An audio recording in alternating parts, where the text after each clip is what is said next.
She was admitted through the ER a couple of hours ago. I thought her nephew was staying with her. Why didn't he bring her in? Apparently he went out to get some groceries. The neighbor heard a crash. Miss Lamar wouldn't answer the knock, and so he called the paramedics. Oh, is she all right? Yeah, a few contusions, a couple of scrapes. Dutton got here about 20 minutes ago with a translator demanding to talk to both of us. Wonderful.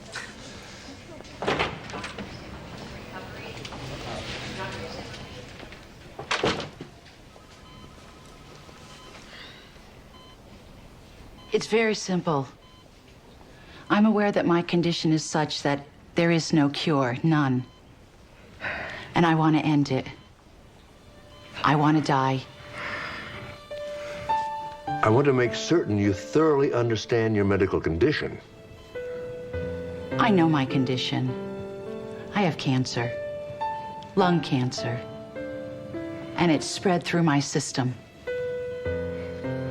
I've been under treatment for the last 14 months.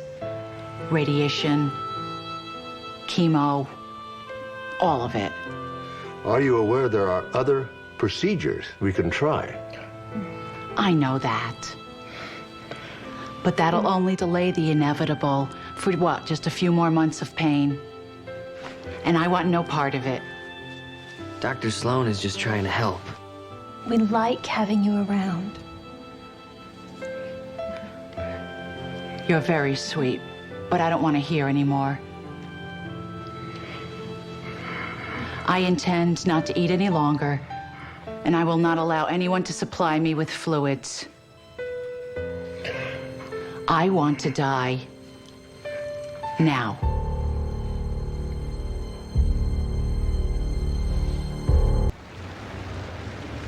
Mr. Dutton, you do realize that there are other treatments available to your aunt. There's a chemo-radiation combination from the National Institute. There is a... Please don't. Look, I'm not trying to be difficult. Neither am I. But understand, people have always been trying to tell my Aunt Franny what to do her whole life. Because she's deaf. Because she's stubborn. And smart. She knows what she wants. She always has. Look.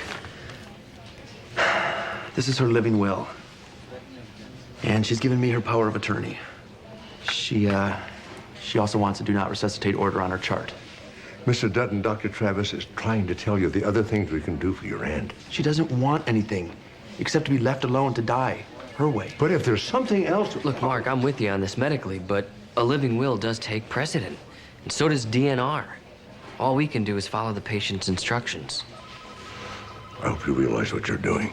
It's Aunt Franny doing this, Dr. Sloan, not me. That's what I've been trying to tell you. But you agree with her. She's going to die. One way or another. There's no choice here. And I hate that. But I hate even more the idea of her being kept alive by a bunch of machines. Please, leave her alone. Let us do this her way. How long do you think she has? Well, without nutrients and fluids, about a week. This is wrong.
Susan told me that Frances Lamar died this morning. Yes, she did.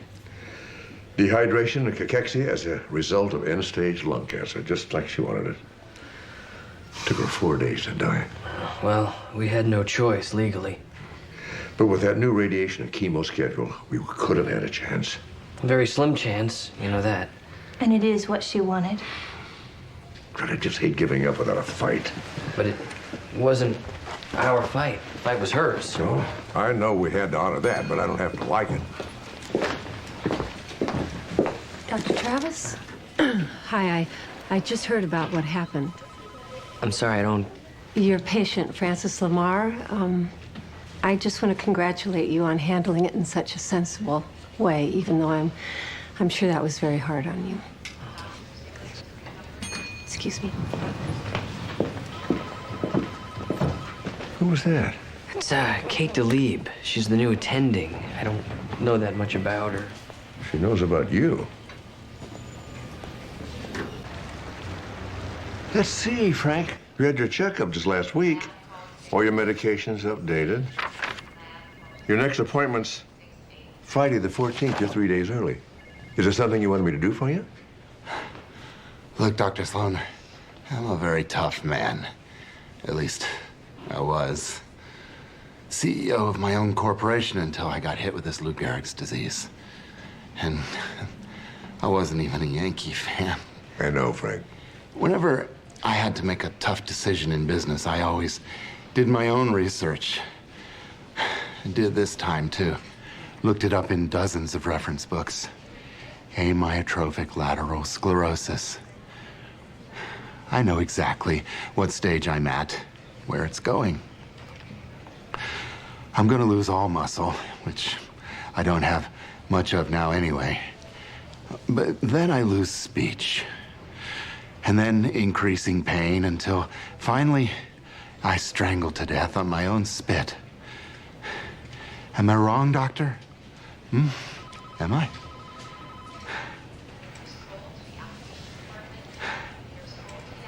Okay, that's why I'm here today. To ask you to help me to do the only sensible thing. I'm suffering, Mark. I want you to help me to end it. Lois, how do you feel about this? I think that's Frank's decision. If he wants to go. Frank, I can't believe you want to give up now after all you've been through. It wasn't exactly a snap decision. No, of course not. You did your research. You thought about it, and you discussed it. And you decided to let it beat you. All I need from you is a prescription for something. Morphine, anything. Hell, you're the doctor. You should know. Oh, yeah, I know, all right. I also know if you're half the tough businessman you say you are, you'll rethink this. And do what? Jump out of a window? Off a bridge, maybe? I can't even go to the bathroom without help. Maybe I should starve myself to death. No. You find a way to make the quality of your remaining time as good as possible. For you and for Lois. There is no quality. There's no way to fight this. I want it to end. And I don't want Lois doing anything. I don't want her in any trouble after I'm gone. I want it done quick, neat, and painless. Will you help me? Or won't you?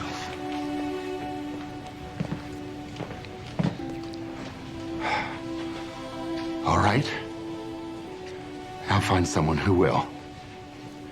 Lois, get me the hell out of here.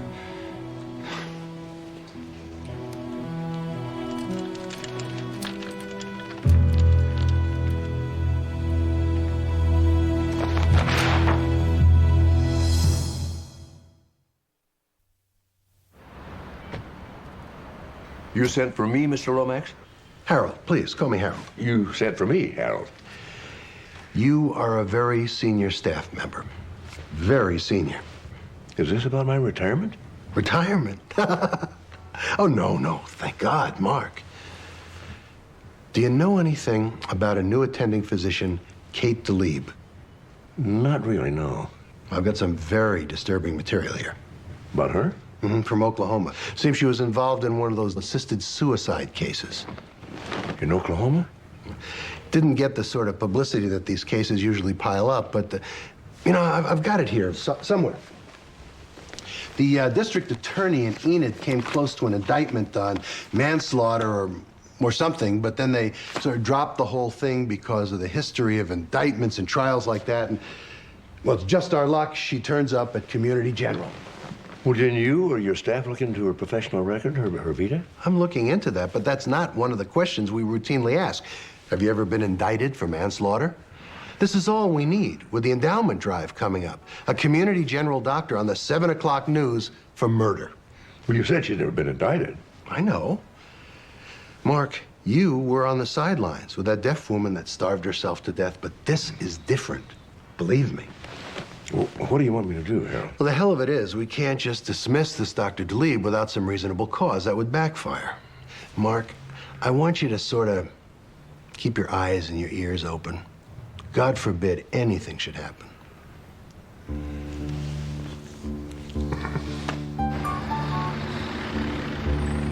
Okay, I'm connecting a small morphine drip here, just enough to cover the pain. Okay. All right, now, do you see this cord? When it's pulled, the other medication will flow from here. All right? But it will only do so if you pull the cord. Do you understand? Yes. All right. I think we should try it before I actually put the medication in. I'm gonna wrap this cord around your finger. Let's see if you can pull it.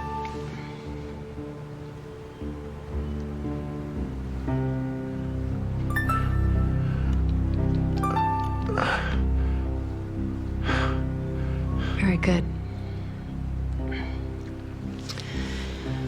All right.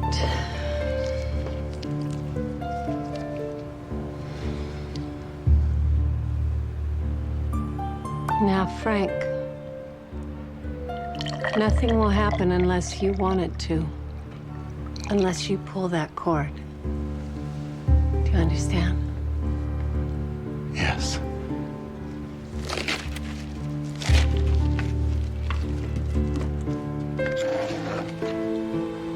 Thank you.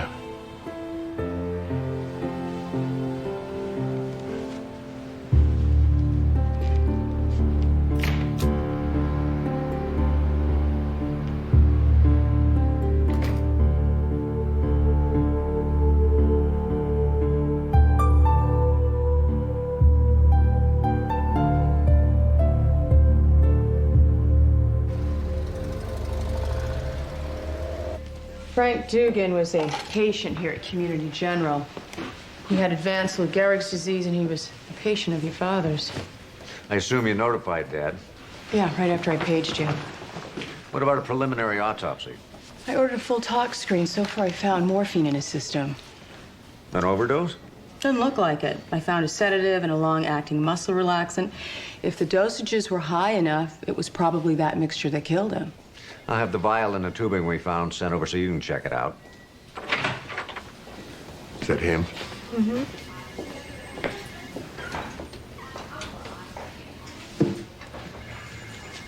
He wanted to die. Asked me to help him. You didn't? Of course not. What was it? Morphine, sedative, and muscle relaxant. IV needle was still attached. You know, I can't believe he actually did that to himself. He didn't. Looks like he had help. We found one of those suicide machines on the table next to him. His wife? I don't know. I do know the gear, the tubing, the IV setup, and the reservoir came from Community General. Still had the labels on them. One of our people. Well, actually, the string that triggered the flow of drugs was attached to his finger. And when you get right down to it, he must have done it himself. Technically, that's right. But technically, maybe. Ethically, no.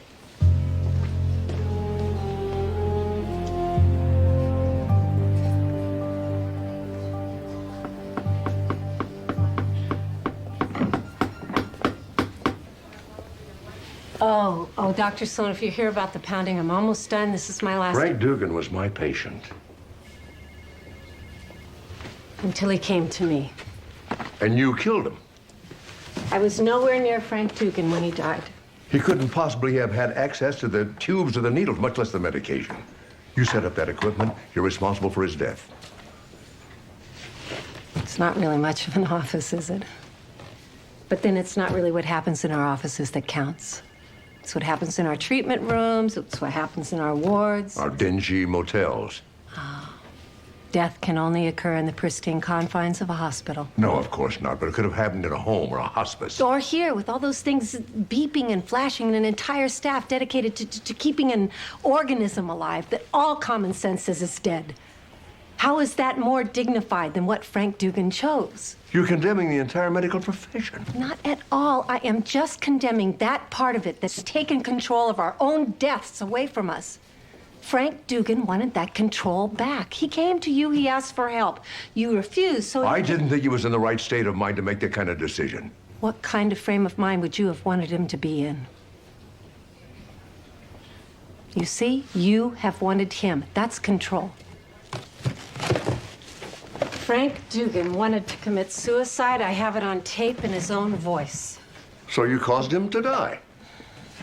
Whatever he did himself. Oh, and you merely supplied the means. Doesn't that bother you? The medicine you practice causes death? Okay, Dr. Sloan, how long have you been a practicing physician? 35, 40 years? Your point. And in all that time, you have never seen a baby be delivered with just lethal birth defects that somebody just quietly let go. Or a young man's respirator be turned off whose EEG just flatlined after a car wreck? That's not the same thing. It's exactly the same thing. And it's hard and it's painful for us.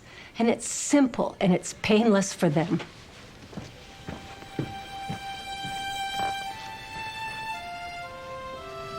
You're going to keep doing this, aren't you? I'm going to keep listening to my patients, yes. Then I'm going to find a way to stop you.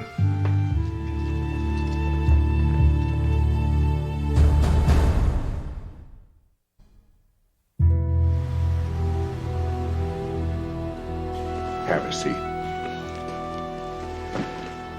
I really appreciate you coming down here. Hope it wasn't too difficult for you. No.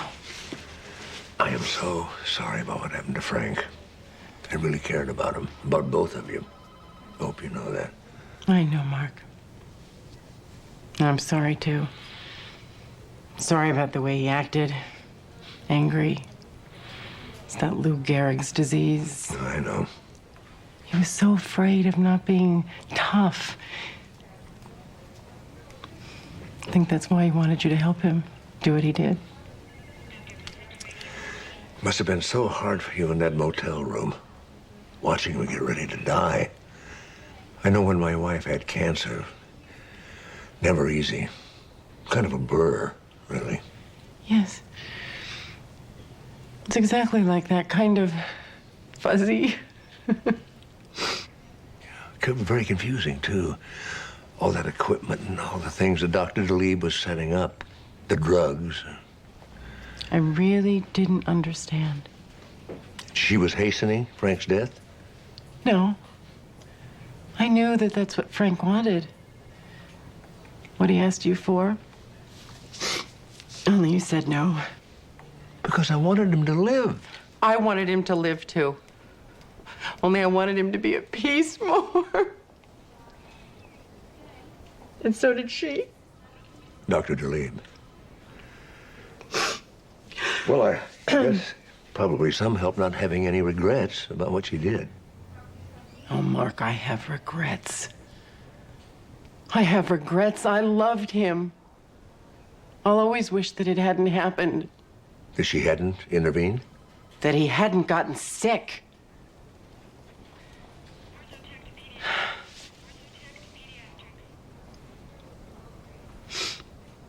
You know, the truth is, as much as I hated what Frank felt he had to do, I love Kate DeLeeb for having the courage to help him.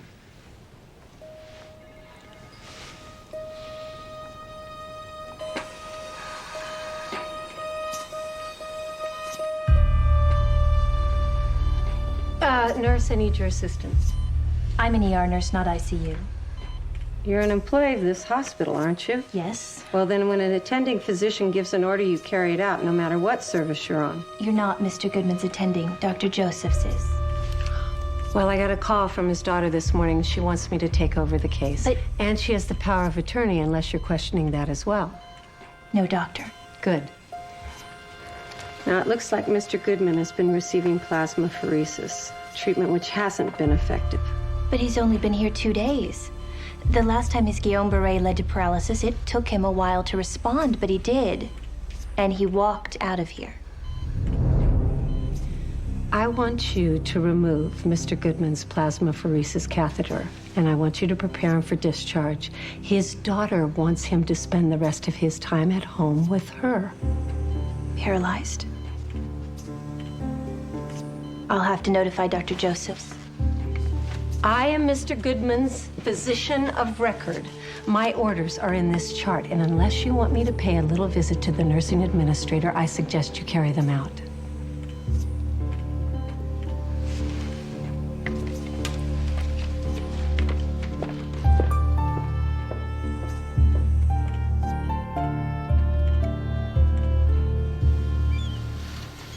I don't know what you want me to do, Dad. I want you to find a way to arrest Kate DeLeave for murder.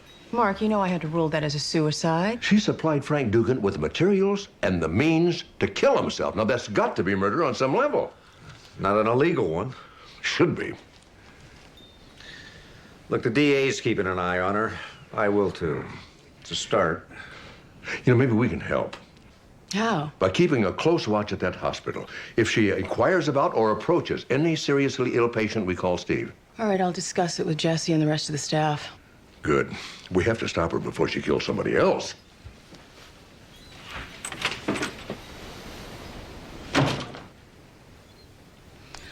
I'll be in touch.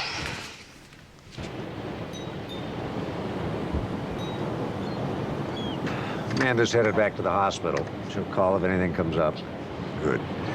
Won't take long. Kate DeLeave's on a crusade. We'll get her. You know, I'm a little confused here. What, about going after a killer? Now, how about you? We've dealt with a lot of killers over the years, but I don't ever remember you being this angry about one. You know, she asked me the other day if I had ever let a patient die. And what did you answer? I didn't. But the truth is, I have. All doctors have. Those decisions come with a job. But there was this one case over 40 years ago. I was just out of residency. 83-year-old woman in extreme dementia. Didn't call it Alzheimer's in those days. And in terrible pain. Undiagnosed. Tumor, probably. Occasionally she had lucid moments. And in one of them she said to me, "Let me go. It's time."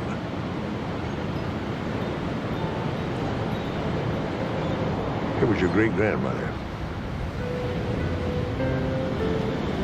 You never told me she was your patient. She wasn't. She thought she was, of course. The whole family thought she was. I guess they thought so, too. What did you do? I prescribed morphine for her pain. A lot of it. She lasted one more day. No one asked anything? No. Why should they? 83-year-old woman.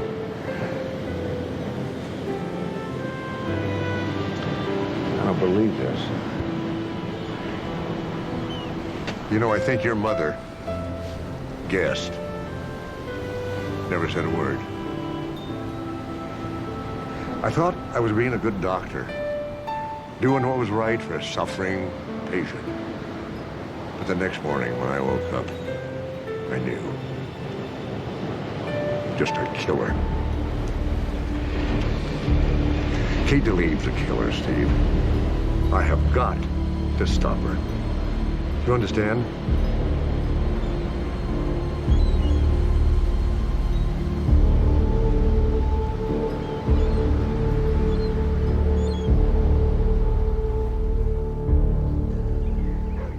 Here they are. These are the tapes I told you about. These are the ones where you and your father discuss his wishes. Yes, after the first time when he could talk again, we sat at the kitchen table. He's a very gentle man, my father. He didn't want anyone to have any trouble about this, not me, not you. I'm with someone like you. Because it's his choice. That's what he says on these. For the record. Yes. He made certain we put it all on tape, what he wanted to do. But there is one thing. From what I understand about how this works. It's okay. But he's paralyzed. He can't pull a string. He won't be able to give himself the injection. Don't worry. It'll all be taken care of. Okay. It's time.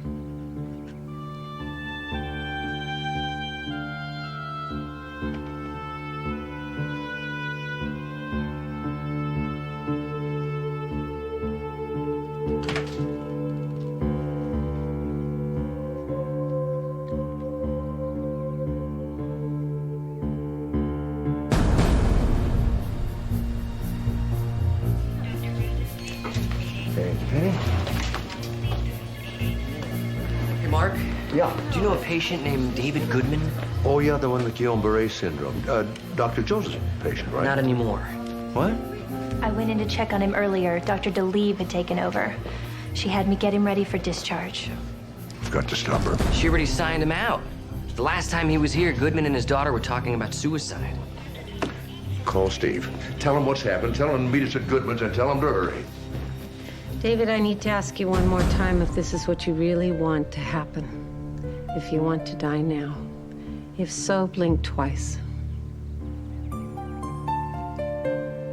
right.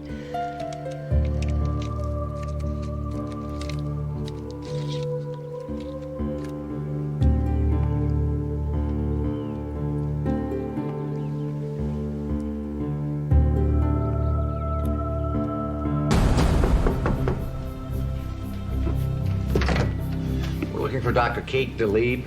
What? Where is she?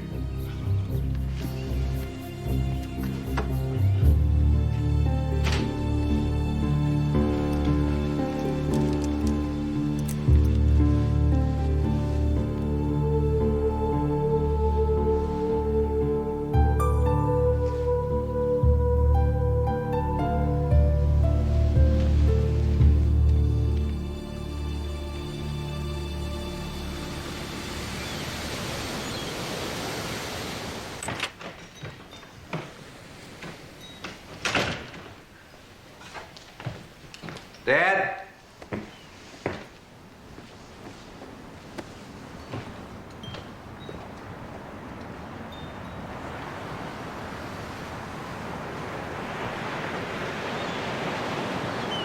I paged you 10 times and then left 20 messages on your answering machine. Spent the afternoon with the district attorney. They're gonna take the case to the grand jury by the end of the week. Going for murder one. You think they'll get it? It's open and shut. DeLeave was found with a murder weapon in her hand. The syringe that completed the paralysis the disease started. You wanted to nail her for murder. We nailed her. But murder one implies a conscious premeditation of wrongdoing, doesn't it? Well, she brought the syringe and the drugs with her. How much more premeditation do you want? You know, I saw Dave Goodman at the hospital. I thought you said he wasn't your patient. Oh, he wasn't. We all knew about him. He was one of those rare cases of Guillain-Barré where the total paralysis returned twice. Man was only 62 years old. Couldn't move, couldn't feed himself, couldn't speak, but he could still think. You're not saying DeLeave was right. Oh, I was just thinking. If we'd gotten there 5 minutes early, and I'd been able to stop it, what kind of a life and death would I be condemning him to? You're thinking about my great-grandmother. So you changed your mind about Kate DeLee. She didn't commit murder after all. No. No, that was murder. That one was definitely murder.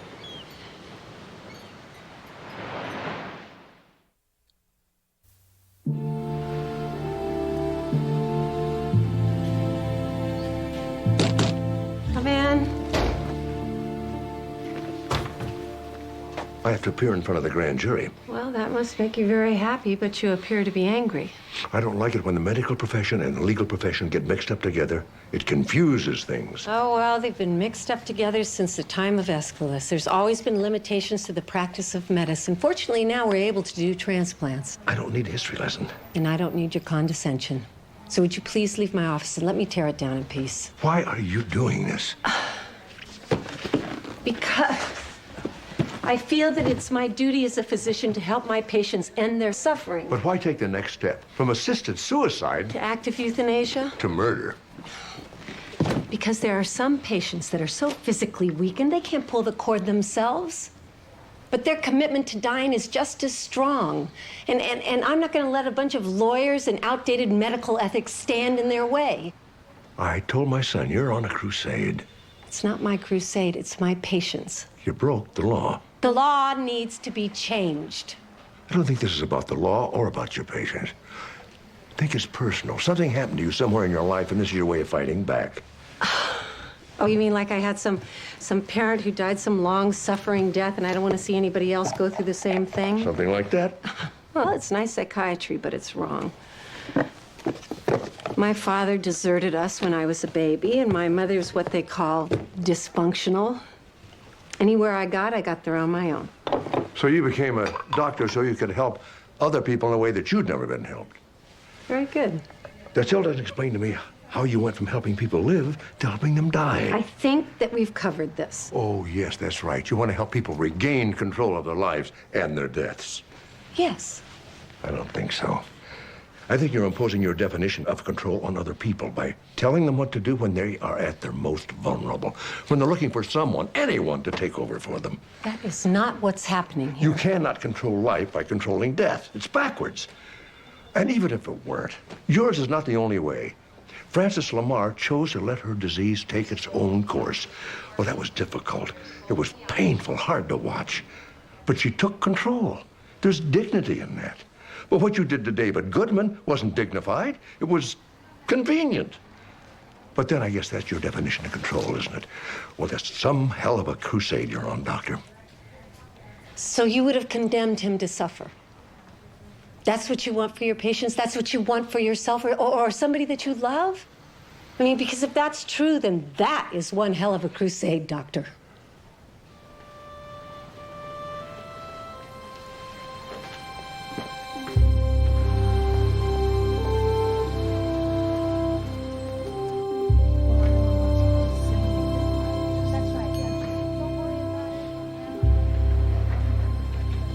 Do you know which attorney is representing Kate DeLee? Carl Blumenstein. Does a lot of civil liberties cases. I've run into him a few times. He's a pretty good guy for a lawyer. I never understood why a person's attorney isn't allowed to go in with them. I'm supposed to keep the legalese down to a dull roar. I know, but if the witness has to keep running out to talk to his or her attorney, I mean, you know. Yeah, I think if I was on the grand jury, I'd be annoyed. What makes you think they're not? Besides, the more she talks, the more likely she is to give the DA what he needs. Mr. Patterson, the point I am trying to make is Dr. that... DeLee, I am conducting this hearing, and I would appreciate... Yes, but you're not letting me... Give us all a lecture. You're here to answer questions, not deliver a diatribe. I would like the grand jury to note that you are not allowing... Doctor, I do not want to have to take you before the judge for contempt. You are the one who is showing contempt for Mr. Goodman.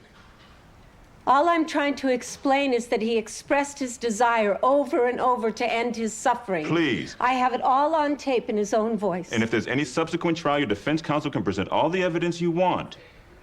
Now, you didn't answer my question. I've forgotten it. Then I'll refresh your memory. Did you inject David Goodman with what you knew would be a fatal combination of drugs? Yes or no? It's a simple question. Yes, I did, but I... Thank you. I have no further questions. Ladies and gentlemen, the point we are making, the point which we will reinforce with further testimony, is that this is not just another case of physician-assisted suicide. This is a case of physician murder. The next witness you'll be hearing from is Amanda Bentley.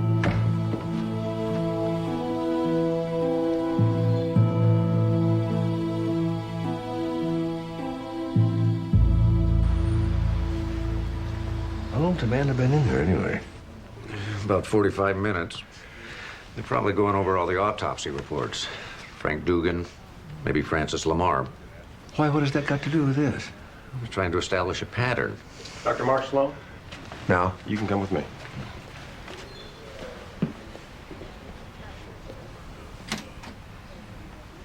Dr. Sloan, this way.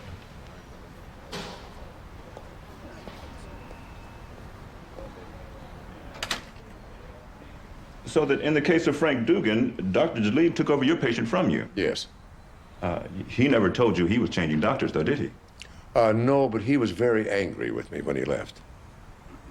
Was that because you refused to supply him with a lethal substance? Apparently, yes. Now, in the case of David Goodman... He was not my patient. Yes, I know. What I want you to do is to describe exactly what you saw when you and Lieutenant Sloan broke into David Goodman's bedroom. Mr. Goodman was on the bed. There were no vital signs. He was dead? Yes. And where was Dr. Jalib? Beside the bed. And in her hand? A syringe. And what did you say? I said, "What did you give him?" And she indicated the vials. These vials? Yes. Yeah, we've already heard testimony from the assistant coroner that these contained a muscle relaxant and a sedative. The man was dead. Dr. Jalib had the syringe in her hand, and when you said, "What did you give him?" she indicated the vials. So she admitted to you that she had performed the injection of what proved to be the lethal drugs. Is that correct, Dr. Sloan? Is that correct, sir? Yes. You are a physician of long experience and excellent reputation. Your work on behalf of law enforcement is well known. Your outstanding record of service at Community General is equally well known. Considering your seniority and standing, I'd like to ask you one final question. Would you have filled a syringe with a lethal substance and injected it into David Goodman? No. A simple no. I think it would be helpful to have on the record whether you have any further ideas about Dr. Jalib's actions. I've only had one thought since David Goodman died. One thought. When my eyes are closed late at night, when I'm with patients, and it won't let me go. And that thought would be? 10 years ago, there was a patient at Community General. 10 years and 3 months. Your patient? No, not officially. It was my wife, Catherine. I was aware of the spread of her cancer and how the radiation and chemotherapy were giving her pain, but with no appreciable benefit. I would sit with her for hours, just watching her suffer. And one thought kept coming to my mind. The thought that I had it within my power to end that pain. That I could get rid of the torture that standard medical procedure had put her through for the last 2 years. 2 years. But I couldn't. Not that it wasn't possible. There were many, many ways I could have done it. So why didn't I? Perhaps I was too close to be rational. Maybe it was because I was afraid.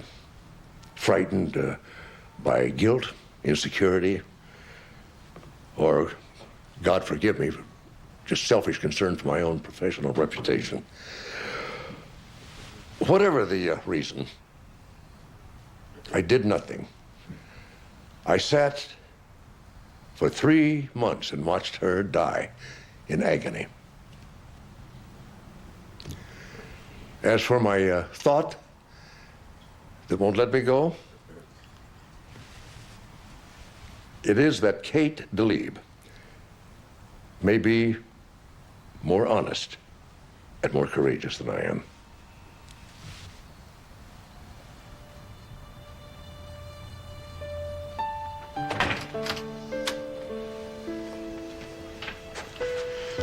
How'd it go?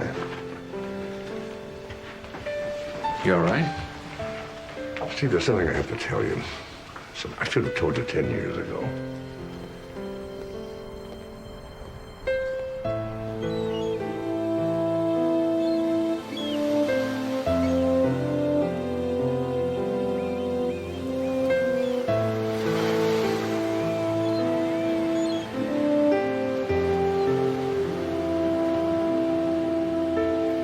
Dad, grand jury ruling just came out. Well, it's about time. It's been 4 days. 5. They had a lot to argue about. I don't think you made it any easier for them. Why, what happened? Second-degree manslaughter. That way they don't have to prove criminal intent. Oh. Is the trial date set yet? No, but I'll be talking to the DA. I'll let you know. And Dad, I've been thinking about Mom. A lot. I want you to know it's okay.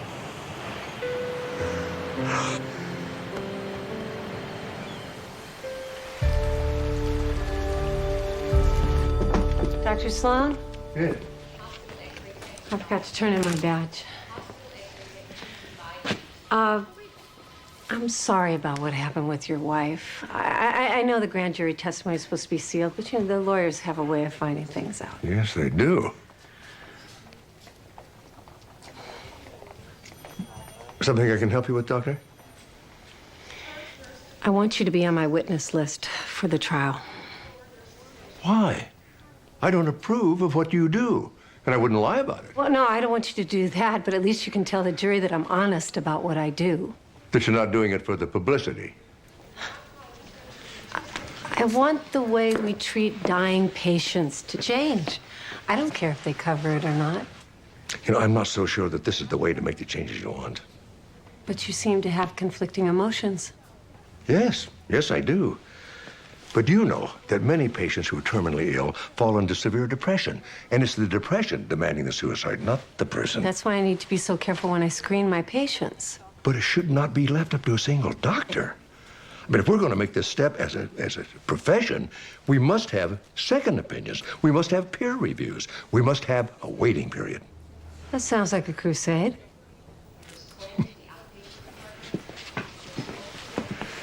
All right. I'll be on your witness list. But you might not like what I have to say. Well, as long as you tell the truth, I'll like what you have to say. Even if it helps conviction? No, that's up to the jury, not us. See you in court. If you were on the jury, how would you vote?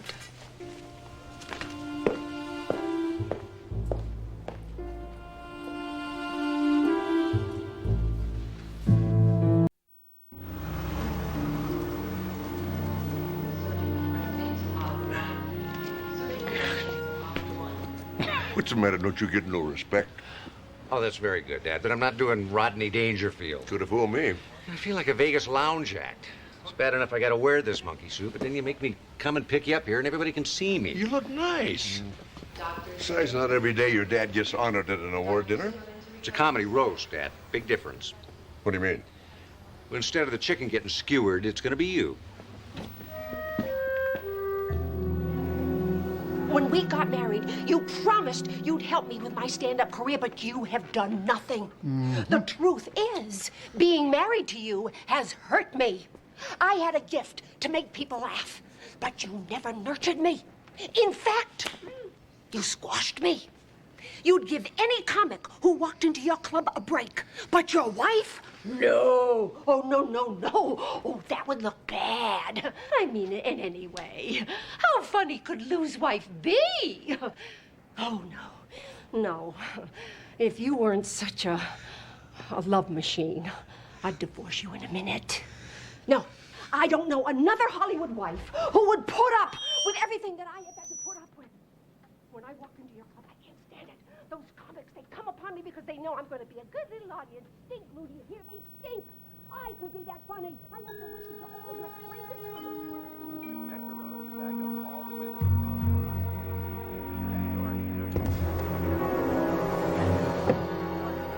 Going all the way to the back. We stalled out big rig in the number 3 lane.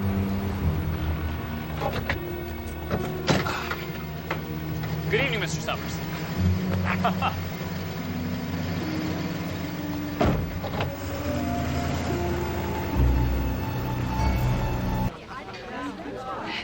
Hey, I just saw Ray Masters. I'm glad I remembered to bring my autograph book. Jesse, you know, it's kind of an important night tonight. I'd appreciate it if you didn't. What, embarrass you? You think I'm going to embarrass you? No, it's not that. Just some of the hospital board members are going to be here. We have to keep some sense of decorum. Mark, these comics are ruthless. They're going to destroy every last shred of dignity you have. You know, they're not that bad, are they? Count on it.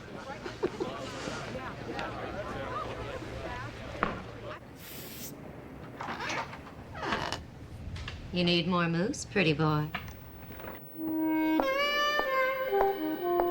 Oh, Lenny, I've been going crazy without you. You smell good. Kiss me, baby. I've missed you.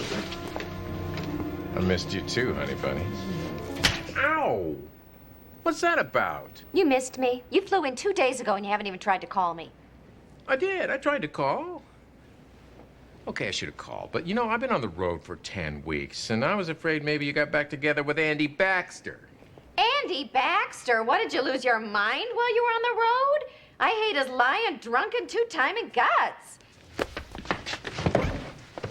Let's play naughty gymnasts. You can be Kathy Rigby this time.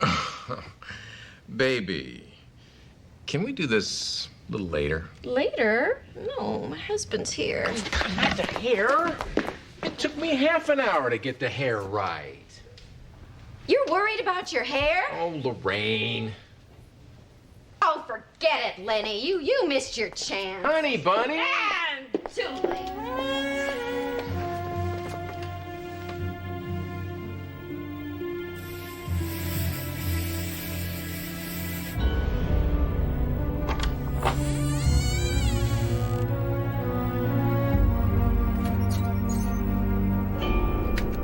Cheers.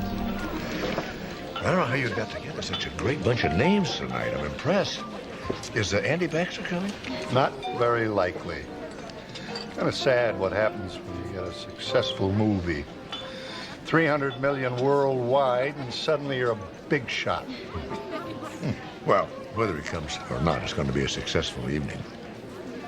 Just hope those comedians take it easy on me. Go easy on you? Oh,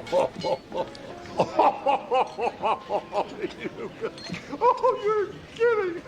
Mr. Conrad? Sorry. I was wondering if I could possibly get an autograph from you. It's not a subpoena, is it? No. I'm just a big fan of the Conrad and Huckabee shows. Oh, you are, huh? I have all of them on tape. You do? I even have a bootleg copy of the one they never aired. Oh, the one where you told that joke and the audience didn't laugh, and then Yeah. you threw that tantrum. Yes, Actually, you started to cry. I was on medication. Estrogen, actually. What's your name? Jesse. Jesse Travis. Jesse Travis. Your mother stutter? Actually, we met a couple of years ago when you tried to kill Mr. Huckabee. They never proved that. Oh, no. You have a new partner now? Tom Porter. Porter. The guy is hysterical. Yeah, he's also history. I got rid of his sorry behind when I caught him sleeping with my wife. You know what Why am I telling you, anyway? Besides, I am bigger and more successful than I have ever been in my life. Well, if it isn't Wally the tapeworm from the Cartoon Channel. It's Wally the Inchworm, you moron, and I happen to be huge with the 3 to 5-year-old demographics. There you go. To Jesse, I am a big, fat, incontinent pig. Tom Porker. That's Give me that. He's a sick little monkey.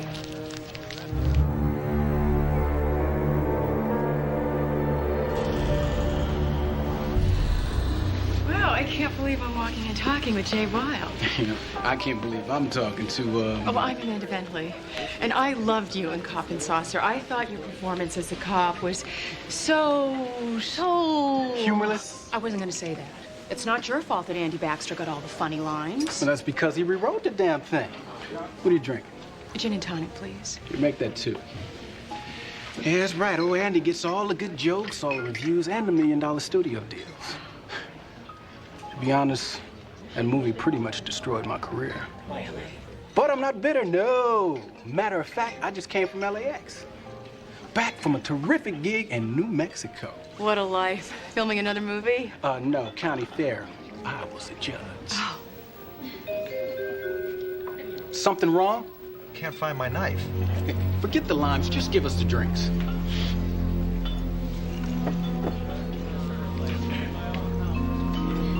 Excuse me, Mr. Masters. Huh? I'm a huge fan of yours. I've seen every episode of Not Under My Roof You Don't at least 30 times. 30.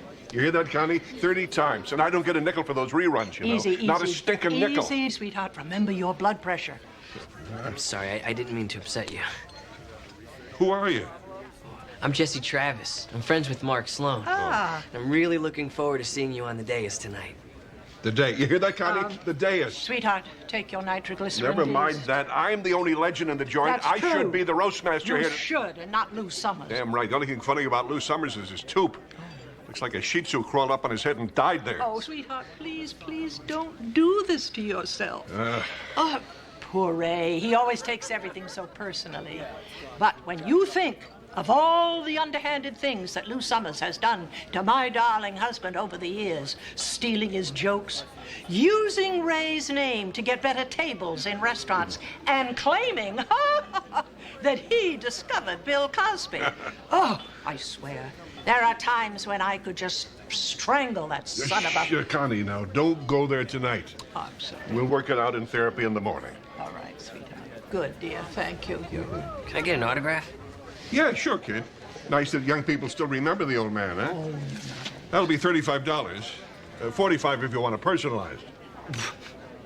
You're charging me? Well, his business manager insists. It's standard. Oh, that's the way it's done. Yeah. Oh, excuse me. Ray always throws up before a show. It's a kind of good luck thing with him. Sweet. I'm sorry. Lenny Rosen. Right. Can I get an autograph? Sure. I don't know if I can even make my rent this month. Nobody will hire me because you won't hire me. When you opened the joint, I was your headliner. Why, Lou? Why can't I work the club anymore? Hey, you want the truth, Pat? When you quit drinking, you lost your funny. That's the way it is. I'm sorry. Now enjoy the show.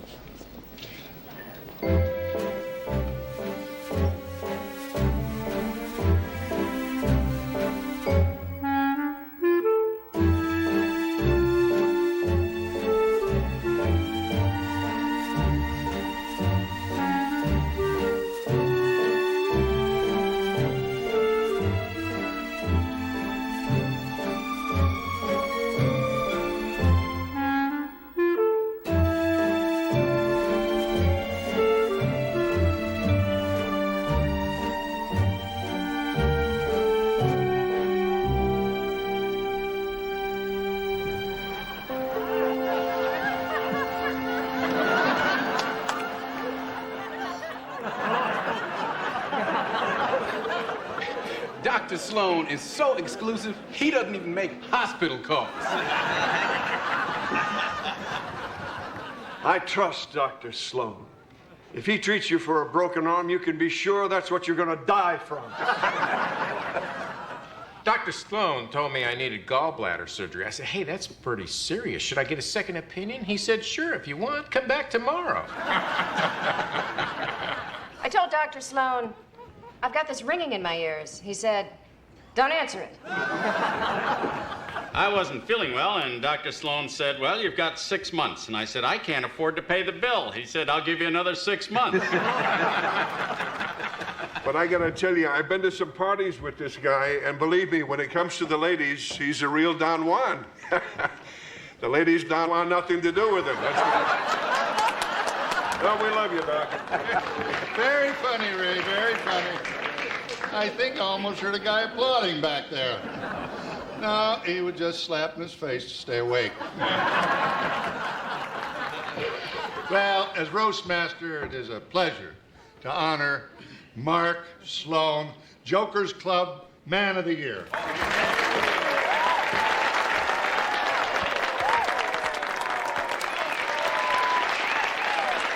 Well, Mark really deserves his success, because early on he faced many obstacles. As a matter of fact, when he was a child, his parents almost lost him. But they didn't take him far enough into the woods. Oh, great stuff, Lou. Where'd you come up with that old chestnut? Jokes for the John? That's Andy Baxter. This is a part of his act. He's famous for this. Don't do this, Andy. What? You begged me to come here. Look, I got the invite right. Oh, geez, that's your wife's phone number. Oh, geez, that's weird. Oh, come on, get out of here. Lou, where did you dig up this lineup? I mean, what did you do, hold up a Comics Wanted sign at the freeway off-ramp? Get off the stage. Oh, okay, I'll go. Just let me say something to my friend Lou here. Come here. Now, unlike the rest of you talentless jerks, Lou was always there for me, right from the beginning. I love you, man. Come here, let me kiss your feet. You're making a fool of yourself. Well, I'm kissing Lou's feet. The rest of you losers can kiss my... Hey, who you calling losers? You dye-job has-bag! Hit me with a spot!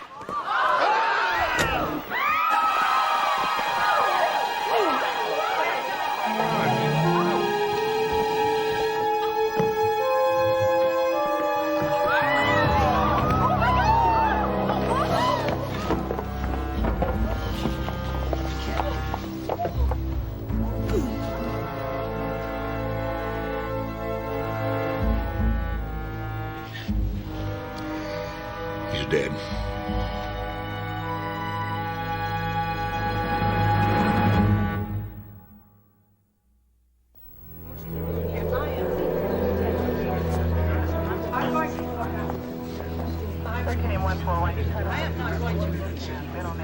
I want you to know something. That I have done nothing wrong, and I am leaving. Somebody replaced a 120 amp fuse with a 60 amp.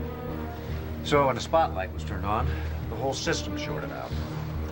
So the killer must have known that the emergency generator would kick in, which would give him about 10 seconds to kill Andy.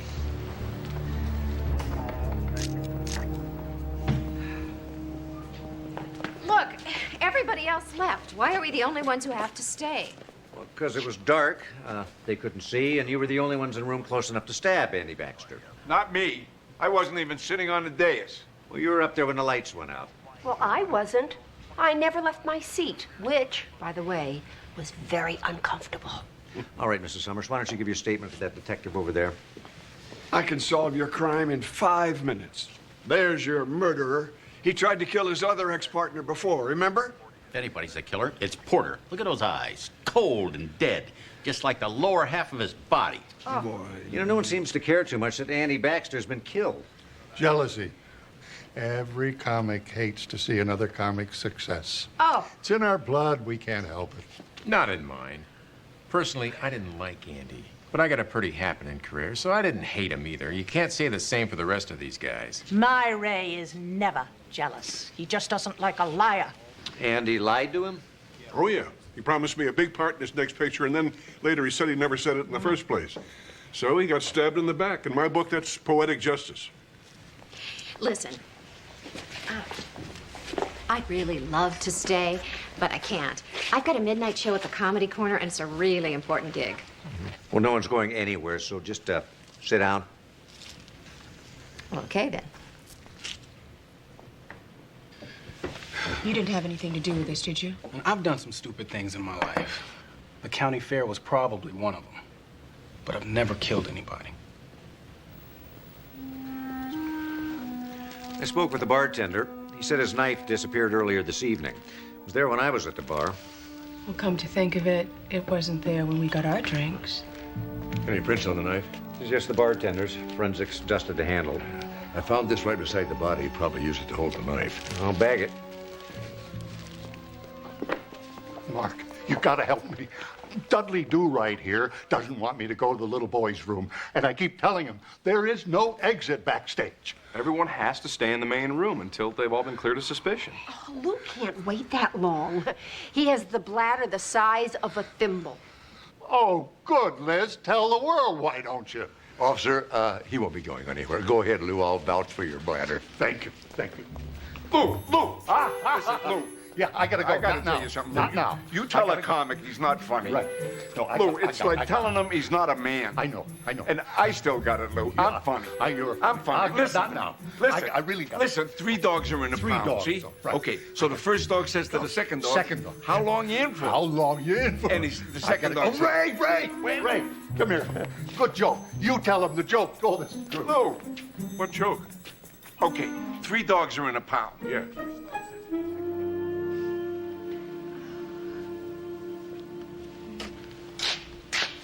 Are you okay?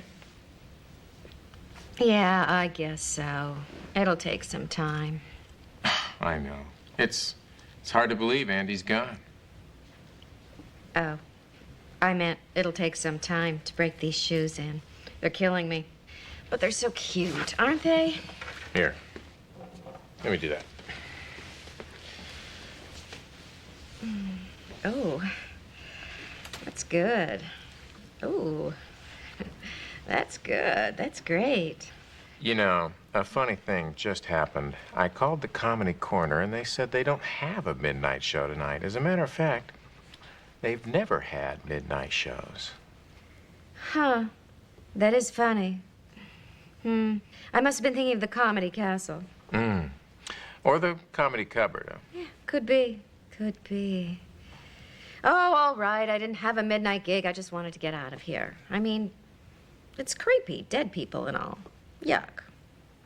Look, I know he was a jerk, but aren't you the least bit upset about Andy? Well, of course I am. I mean, I'm human, you know. I really am very glad to see you. Oh, Lenny. What do you say, after this murder thing is over, we zip on over to the Marmot for some post-roast toasties? What about your husband? He's not really here. But, maybe I should call him and tell him that I'm gonna be very, very, very late.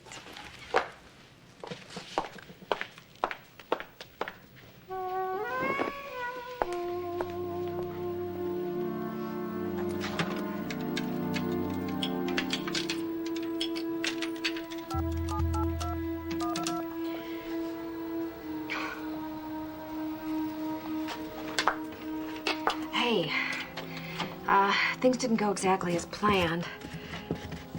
Yeah, I can't leave now.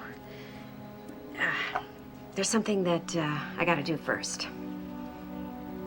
Well, it doesn't concern you. I have to finish something I started. Don't be that way. Look, I gotta go. Somebody's coming. I can't talk. Bye. So the second dog says to the first dog, it was unbearable. My master went out, left me locked in the apartment for 10 days. Now I'm sitting there, see? Wait a minute. Mark, listen, you gotta hear this fantastic joke. Tell him, will you? Where you going? I'm not finished. I'm hip. Okay, I'll try one more time. Oh, look, Mr. Zito, I'd love to hear a good joke, but right now we're conducting a homicide investigation. I guess they're right. I'm not funny anymore. Oh, no, I didn't mean that. No, it's not your fault. It's everybody. Nobody will even listen to my jokes anymore. I might as well face it. My career has left the building. It's over. Down the toilet, kaput. I'm done. Finished, washed up. Okay. Yesterday's news. Look, I'll one short joke, okay? Oh, okay. 3 dogs were in the pound, see? Yeah. And the first dog says to the second dog, Wait a minute. What do Is this you- the one where the third dog comes in and says, I'm just here to get my nails clipped? you know, I don't do kidney transplants, and you don't do punchlines. I'm sorry. Jeez. Mark, have you seen Jesse anywhere? I saw him about 20 minutes ago. Why? Dad, Amanda, back here.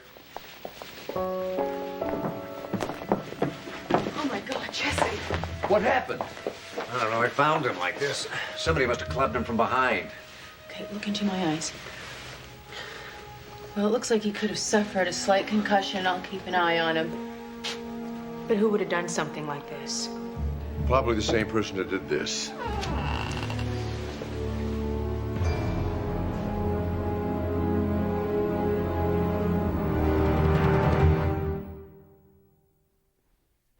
I feel like somebody whacked me with a Louisville Slugger. More likely, a little bronze lady. My award, it was on the table over there. Blood spots on it.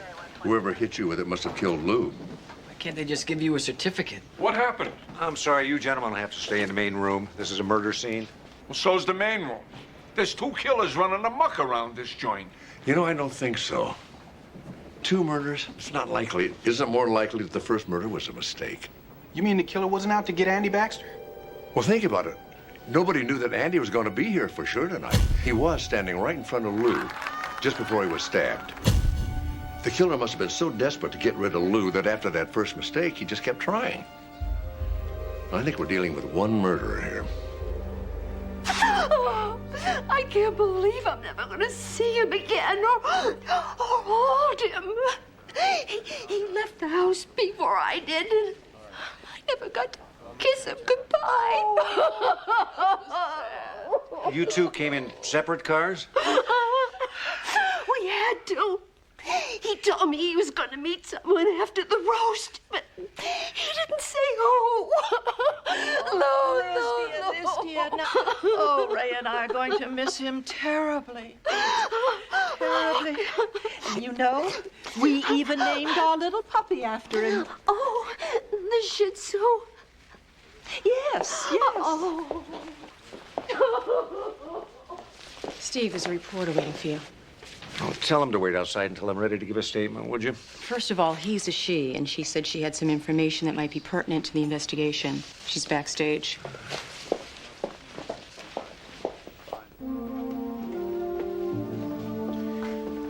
You've got 5 minutes. I only need 2. Lou Summers called me this morning. What about? Said to meet him back here after the roast. Why? Don't know. Said he had something to give me for my column tomorrow. And you have no idea what? No idea.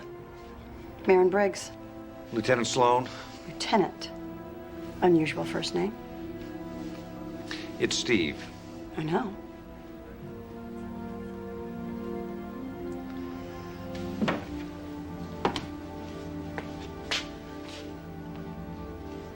Oh, anytime I can help. Appreciate the help. Bye.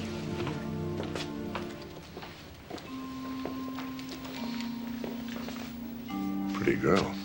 She's not a girl, Dad. She's a reporter. Oh, I didn't know you couldn't be both. I think we should look through Lou's belongings. He was planning on giving something to Marin. The reporter. Yeah.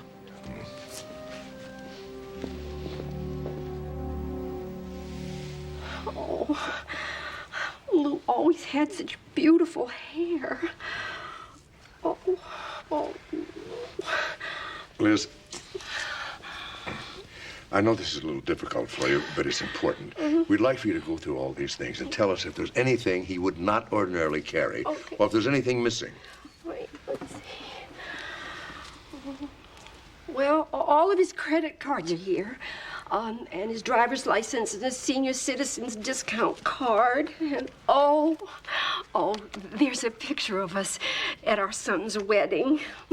He broke his foot that night doing the horror. Can I talk to you for a minute? Wait, let's see. This is so hard for me to say, but it's eating me up. I think Lorraine Kay is the killer. Why is that? Do you remember how anxious she was to get out of here to play a midnight show at a comedy club? Well, there wasn't any show. I made some calls. So you're saying she's a murderer because she lied about a job? No, there's more than that. She and Andy Baxter had an affair. It was a big secret. Then she broke it off, but she was always terrified that in one of his drunken rages, Andy would tell her husband. Some friend I am telling you all this. I still don't see why she would have any reason to kill Mr. Summers. Well, maybe she was afraid Lou saw her kill Andy Baxter. About a minute after Lou went backstage, Lorraine made some lame excuse about having to make a phone call. Then she followed him. Now, there's a perfectly good phone in the lobby, but she insisted upon using the one all the way backstage. Don't you find that a bit odd? Well, a little odd, maybe, but I don't think that's proof of murder. Look, I love Lorraine like a sister, but she's got a dark side. Well, isn't that true of most comics? The good ones, yeah. You consider yourself one of the good ones, don't you, Mr. Rosen? I do. One of the best. Because I've got a pretty good idea who the killer is. Who? You. That's ridiculous. I had no reason to kill Andy, and I certainly had no reason to kill Lou. He was like a father to me. Steve, connect the dots here for me. We're looking for means, opportunity, and motive. Motive? I owe my career to Lou. He gave me my big break. He invited all these network people down to the Laugh Joint to watch my act. And they went crazy over you. Offered you your own TV show. Exactly.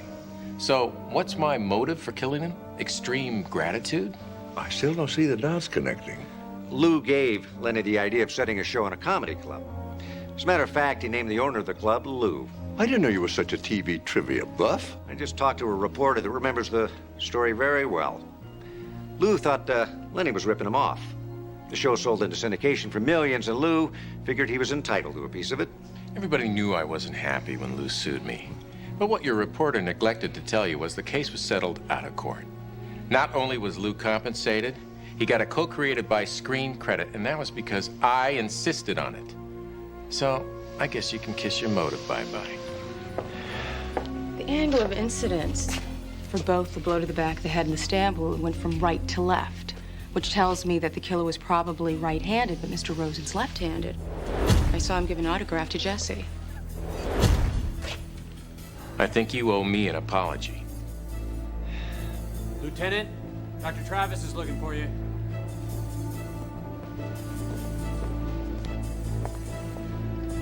Looks like somebody tried to flush the evidence.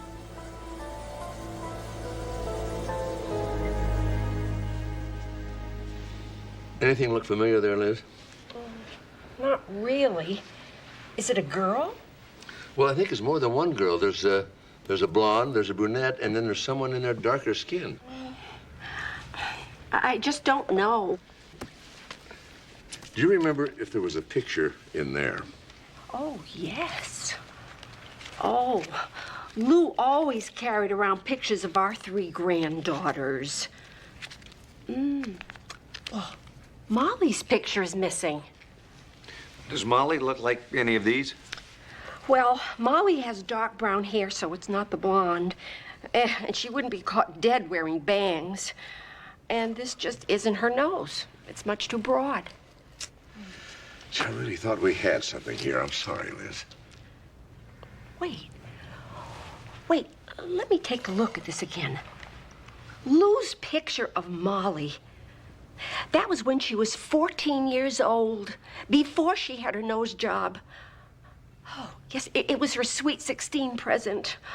Oh, yes, that's definitely Molly's old nose. It looked just like Lou's. Oh. Lou was probably going to give that picture to the reporter, and the killer didn't want it to happen. Picture of his granddaughter and 2 other girls. What's the connection? Is there a computer around here? Oh, yes, there's one in the office. I need 3. 3 it is. 2 for me. 2 for the man. It's 1. I'll stay with these. Adulterer.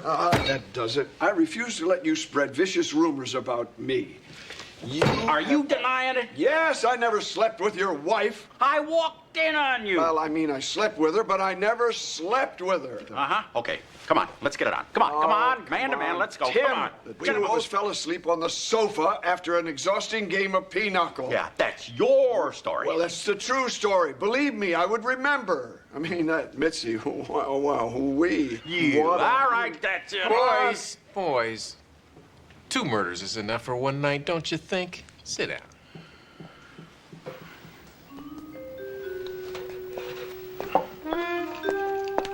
And no kibitzing, Lorraine.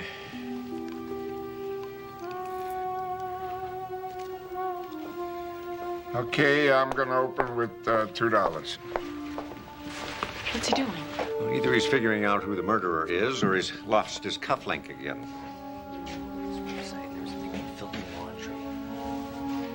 Filthy laundry? Folks, I'm happy to say that you'll all be able to go home very soon. Well, let me rephrase that. Everybody but the murderer can go home very soon. Because I'm about to tell you exactly who the killer is.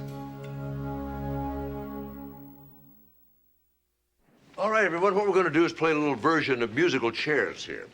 We're going to find out who had the opportunity and the means and the motive to have committed these murders. And by the simple process of elimination, whoever's still sitting on the dais is the killer. Not a bad idea for a game show, Mark. We should talk. Right.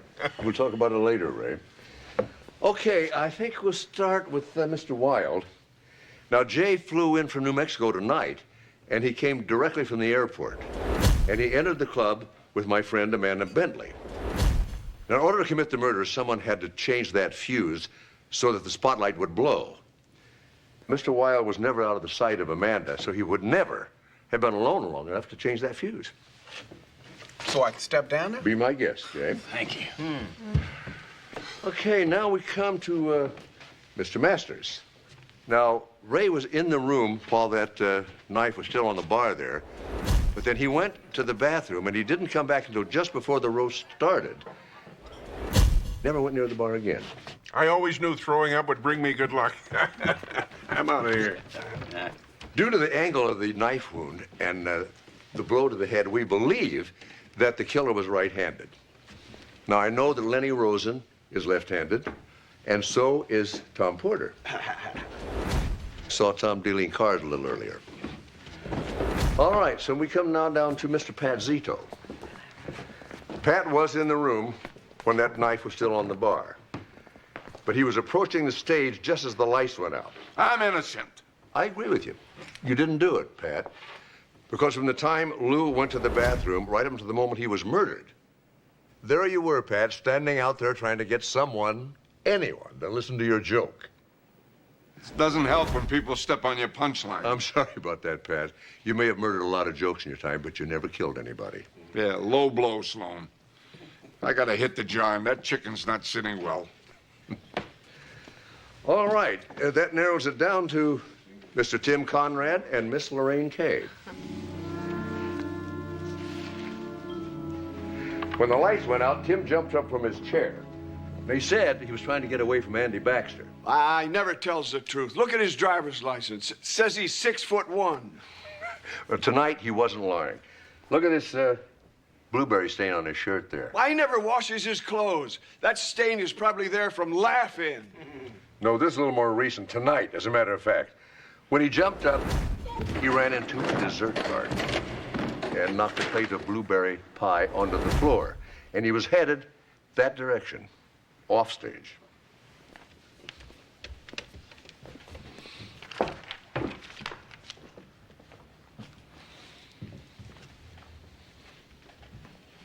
No, something's wrong. I didn't do anything, I swear. You were still in the room when the knife was on the bar, Lorraine. And then when Lou went to the bathroom, you left shortly after. That was just to make a phone call. Ask Lenny. Did Lenny go with you? Well, it was kind of a personal call. You know how we girls are. Lorraine, I'm going to ask you to do me a favor. Will you just walk across the stage for us? Why? Humor me.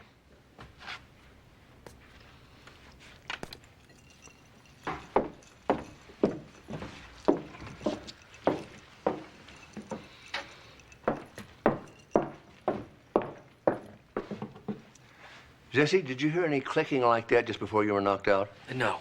No, and Lou didn't either. Because otherwise, he would have turned around and been hit in the front of the head instead of the back. Well, what if his hearing aids were turned off? Then he wouldn't have been able to hear anything. That's true, Tom, except Lou had both of his hearing aids turned all the way up. Maybe she took her shoes off. What are you doing, Lenny? You think I did it? Oh, no, baby, but hey, take a look around. You're the only one left up there. Well, that's it, Lenny. You can just forget about meeting me later at the Marmont. You know, he's right. You could have taken your shoes off and snuck up on Lou, and he wouldn't have heard you. I want to ask you to do a favor. Would you take your shoe off?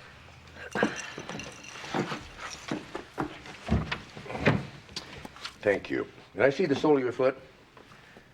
It's clean. And the backstage area isn't. If she had her shoes off, the sole of her foot would be filthy. It looks like you can step down too, Miss Kay.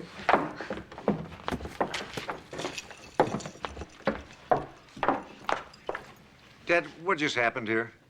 We've got 2 dead bodies, 2 murder weapons, and no murderer. You know, Mark, maybe the game show thing won't work out after all. No murderer. Kind of takes the oomph out of it. No, there's a murderer, all right, Ray, and he had a heck of a motive, too. Jesse, would you tell him what you found out? Sure. There's a website on the internet. It's called Filthy Laundry. I pulled it up. It's on the computer in the office. Anyway, it's loaded with Hollywood gossip and tabloid stuff. About a week ago, they ran a blind item about a comic who has a thing for young girls. Very young girls. I suppose one of those young girls was Lou's granddaughter. Lou was morally outraged. He wanted this comic exposed. Makes sense. So Lou was going to hand over a picture of his granddaughter and 2 other underage girls to Marin, the reporter tonight? Exactly.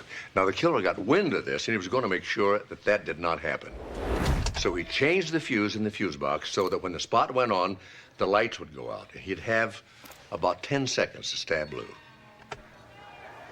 He went to the bar, and he stole that knife when the bartender wasn't looking. Unfortunately, when the lights came on, he discovered he had missed his intended victim. But he didn't give up. He saw Lou go backstage. So he followed him. He was going to ambush him when he came out of the bathroom. But he heard someone coming. He quickly ducked behind a curtain.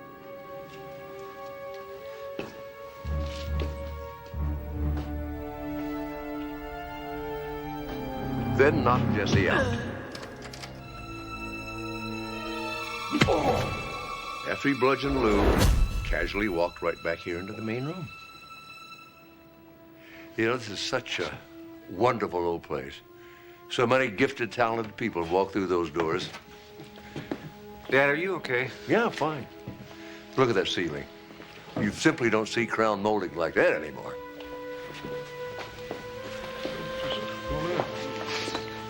What's wrong with him? Is he giving up? Oh, no, there's method to his madness. I hope.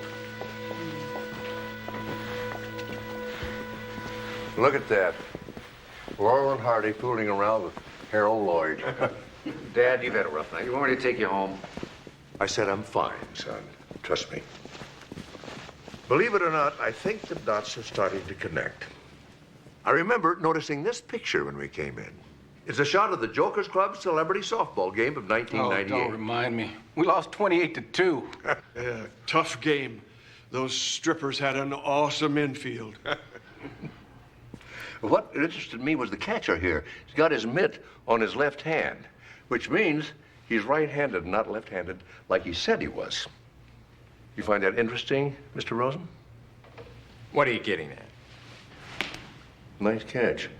Can we spell ambidextrous? So I'm ambidextrous. What does that prove? Well, it proves almost everything.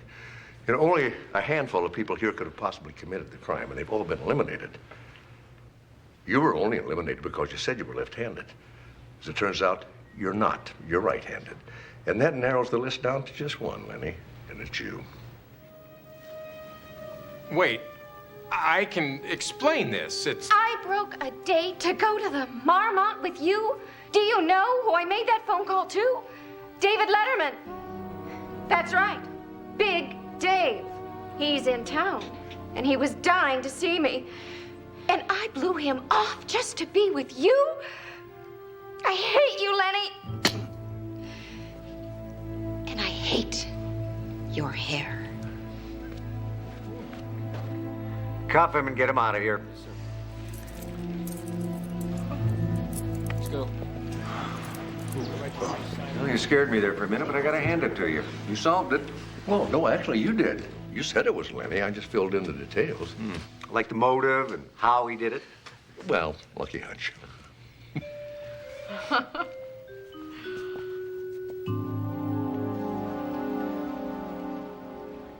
You know, Lou and I, well, we fought sometimes. Whoa. Well, every marriage has its ups and downs, Liz. Oh, Lou would have wanted so much to hand you that award personally. I know. If it wasn't for you, I would have lost him years ago to one illness or another. You kept him going. He was a great man, Liz. Neither one of us will ever forget him. Oh, thank you so much.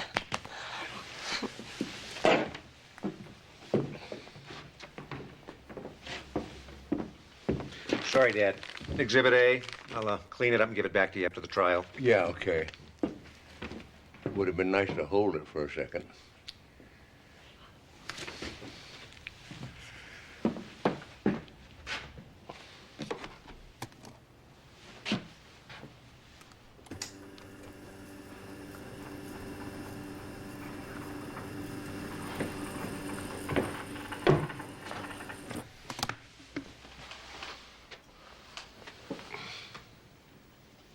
Gee, folks, I'm a little nervous tonight, I must admit, which is strange because I'm usually so good at these roasts. I was there in Mark's office the other day, and I said I wasn't feeling too well. And he said, well, you have walking pneumonia. And I said, what should I do? And he said, well, take 2 pills every 3 miles. That can't be right. So I'm playing baseball last month, and I sprained my ankle. I go to Mark, and I ask him what I should do. He tells me I should limp. Limp? Is that supposed to be funny, Mark? Mark, congratulations. Listen, I know it looks like I couldn't be here tonight because I'm out of town, but that's not true. The truth is I've seen your work, and this is as close as I ever want to get to you, ever again.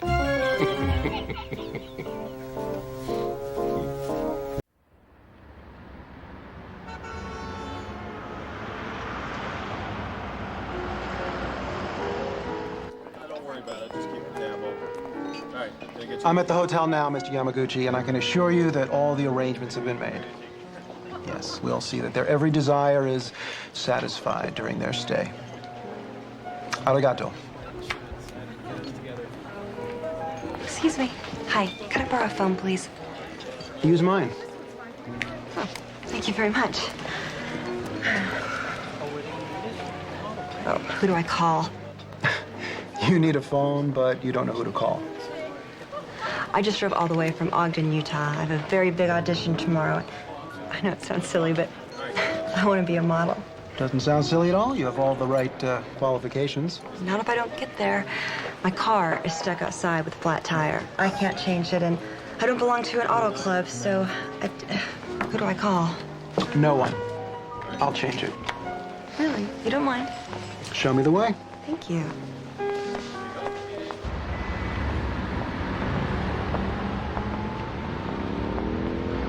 Where's the car? I have a small confession to make. My car is fine. It's you I wanted. So this is a business.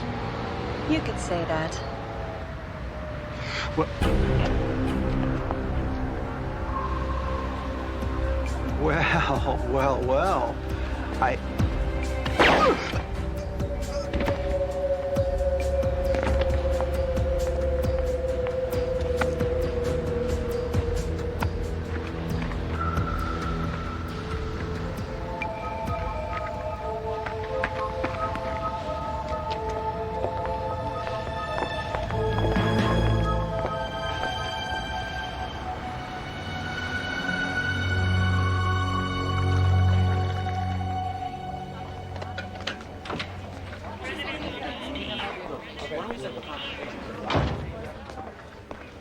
We'd had to wait another day or 2 for a donated liver. Your father wouldn't have made it, but he's in surgery right now. What are his chances? Oh, most patients really do very, very well, and your dad, for his age, is in great shape. But you know what I mean, there's no guarantees. I'm used to that. So I think I'll go back to set up Bravo 1 coming through. What do you got? PSW to the chest, he's bleeding out. BP is 60, pulse is 150 and thready. I started him on Ringer's IV. I need a CBC, Chem 7, let's cross and match. You need 6 units of O negative and a chest tube. Okay, my count. 1, 2.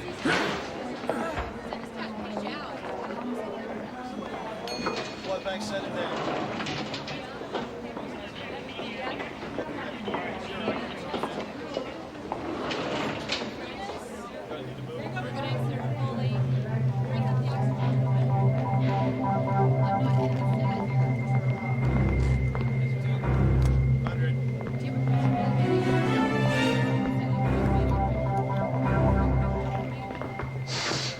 Well, sir, this is a restricted area. You're gonna have to leave. Not until I know he's dead. Okay, don't want to do this. The hell I don't. Let's get out of the way. Get me security. I've got the situation under control. Really? I'm gonna need your lab coat. It sounded like gunshots. Taylor. Security to the ER. If you don't put the gun away, I'm not gonna be able to continue my work, and he will die. He's already dead. We all are. For God's sakes, kill us all. Shut up. Look! Look what he's done! He broke a vial of cystic bacteria, serial group 3. It's in the air now. We are all breathing it. What the hell is she talking about? It's going to start soon. The skin erosion, the vomiting, the bleeding from every orifice. Please, I beg you, shoot me. She's lying. In 5 minutes, you'll know for yourself. That's when the skin begins to erupt in pustules. You're probably already beginning to feel the itch. Kill him! Kill me! Kill everyone! Just save a bullet for yourself. It's all under control. Certainly doesn't look under control to me. Stop it! Stop it or I'll shoot! Shoot! Shoot! Shoot! Coward.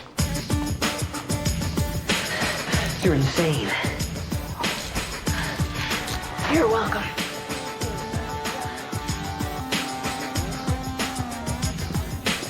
Dr. Sloan, I'd like you to meet my new partner, Detective Taylor Lucas.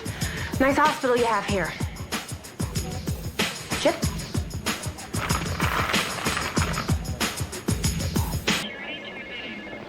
Here's the autopsy report on Milton Wilder, the pimp who was killed in the alley last night. No surprises there. Good, because I've already reached my weekly limit. Yeah, I heard. Why was that lunatic down here trying to kill a patient? Because he blew it the first time. The guy on the table was the shooter's business partner. He embezzled $2 million from their company. When the shooter went to confront him about it, he found him in bed with his wife. Ouch. So he emptied his gun into him, but there was nothing left for his wife. So he left to get some more ammo. When he came back, he saw the paramedics trying to save his partner's life. So he followed them down here to finish off the job. Did he? That's what I'm waiting to find out. So, am I investigating a homicide or an attempted murder? Oh, attempted murder. He's gonna live. That's my cue to leave. I have a date with my son and 4 Teletubbies. Bye-bye. Bye. If you ask me, the guy on the table isn't the only one lucky to be alive. We all are. No thanks to Detective Lucas. Hey, she took down the shooter, didn't she? Yeah, after she told him to kill us all. But he didn't. He could have. But he didn't. Steve, I think you're missing my point. That woman is as scary as the psycho with a gun. No, I admit she's kind of unorthodox, but she gets the job done. Besides, at least now she's got a partner keeping her in check. Well, I tell you, you'd have to be crazy to be her partner. Amy Devlin may be a lot of things, but crazy is not one of them. She made detective faster than any woman in LAPD history. I think she's aiming for chief one day. She ought to pick out a burial plot, because if she stays with Detective Lucas, she's not going to be living much longer. You shouldn't be so hard on Taylor Lucas. I mean, people used to say I was unorthodox. You? Yeah, they used to say I was edgy and unpredictable and shocking. Steve, they were talking about your hair. They were? Yes, they were. Remember you had that Rick Springfield thing going for a while? That 1 year sort of glowed in the dark?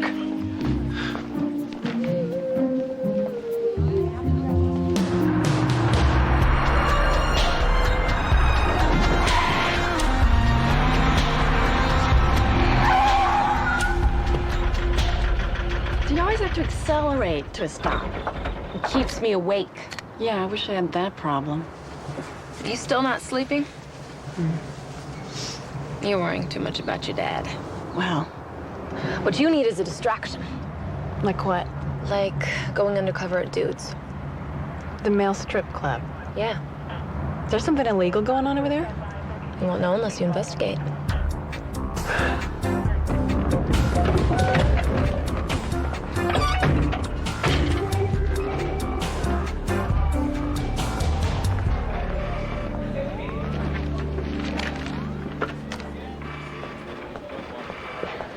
Devlin, Lucas, I need to talk to you.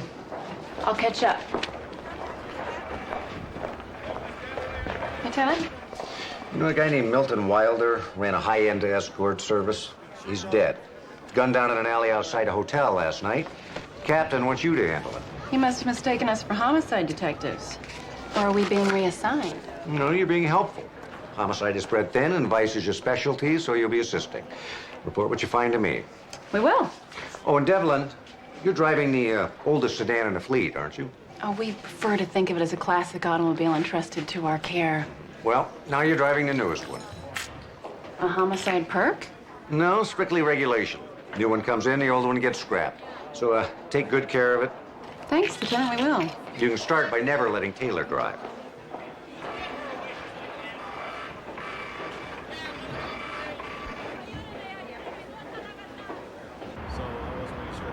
What's this doing in our spot? Where's our car? This is our car. Fine. That is just the attitude that worries me. What attitude? You don't care whether the car is old or new. You're gonna drive it exactly the same way. Because it's a car. With only 5 miles on the odometer and not a scratch on it. Or doesn't that mean anything to you? Yeah, it means it's time somebody broke it in. Oh, no, we're not breaking anything. We're keeping this in pristine condition. It's a car. It's a responsibility. Like the homicide case we've just been given. Our opportunity to prove ourselves and get out of vice. Or it's a dead-end case they gave us because it will torpedo any chance we have of promotion. Well, we don't have a choice anyway. Then we'll get right on it after we pick up my bail jumper. What bail jumper? Lorette Stipe, gun merchant. Doesn't shave her underarms. Took me 6 months undercover to bust her back when I was with the ATF. You were only with the ATF for 6 months. We had creative differences. So let the ATF handle it. If they could handle it, she wouldn't be out, would she? It's not your case anymore. It'll take an hour tops. An hour. Tops.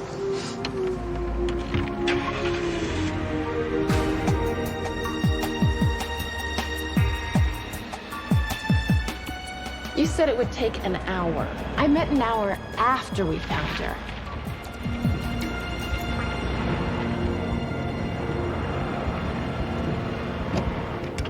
Where do you think you're going? To get Lorette Stipe. You're just gonna walk in that bar? I may open the door first. Oh, you're just gonna open the door and walk in that bar? That's how I usually go from outside to inside. So, after you open the door and walk in the bar, what do you think is gonna happen next? Do you need all the steps, or can I just summarize it under the blanket statement? I'm going to get Lorette Stipe. You don't think maybe this woman might recognize the undercover cop who arrested her? And that maybe she won't want to be covered by your blanket statement? What's your idea? Lorette Stipe doesn't know me. And? I can't let you go in there alone. All right, I'm only a 10-year veteran of the force. No way I can handle this. That's not what I meant. You think I'm too soft to make a simple bust in a biker bar? No, it's just this bar. It's not... You think that because I haven't been thrown off half a dozen law enforcement agencies for going too deep undercover, I can't pick up a bail jumper? You want to do this your way, do it your way. I will.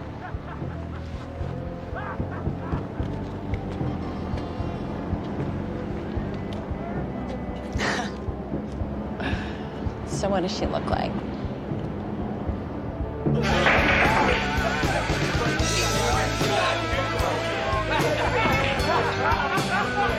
I'm looking for Lorette Stipe.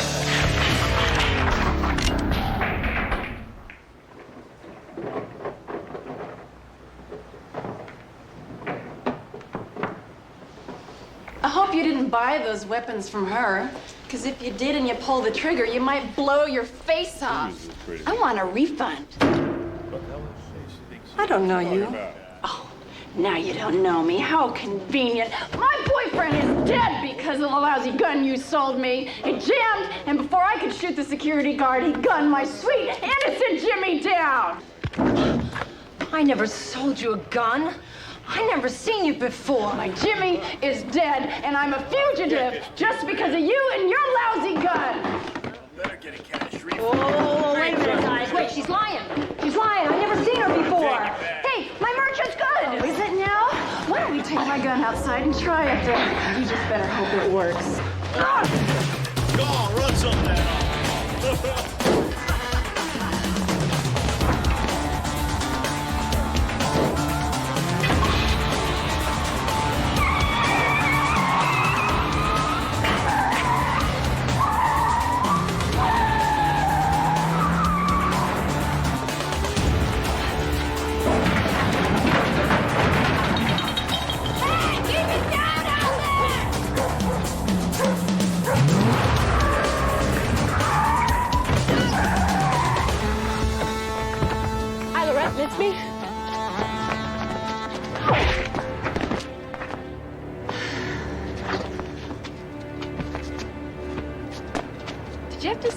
No, stop. Those are brand new tires. I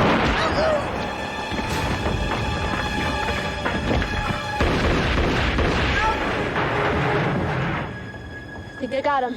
What are you doing? Waiting to return fire if there is any. Well, wait somewhere else. Behind this dumpster. Behind that wall. I can get a good shot from here. What if he fires back? I'll duck. Behind a brand new car? We're supposed to be protecting it.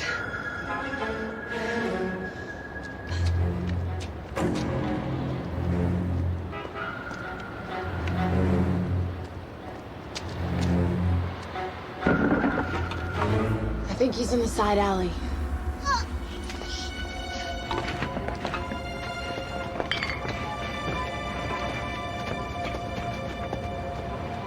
Well, this is exciting.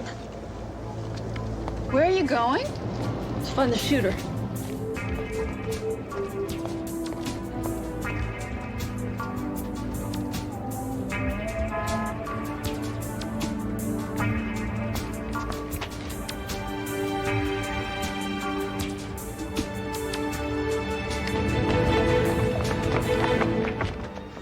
Lorette's dead. Sorry, I can't say the same thing for the shooter.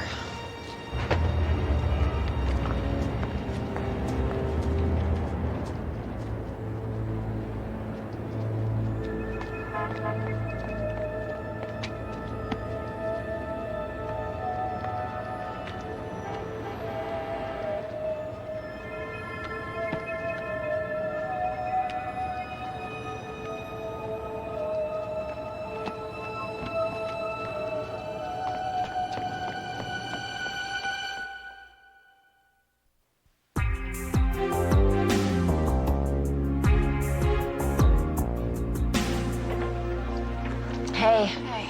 How's your dad? He set off the smoke detector with his cigars, and he threw his lunch tray out the window. He's getting better already. Yeah, I even bribed some orderly into smuggling in a corned beef sandwich. Actually, I did that. You did? I was worried about him. Thank you.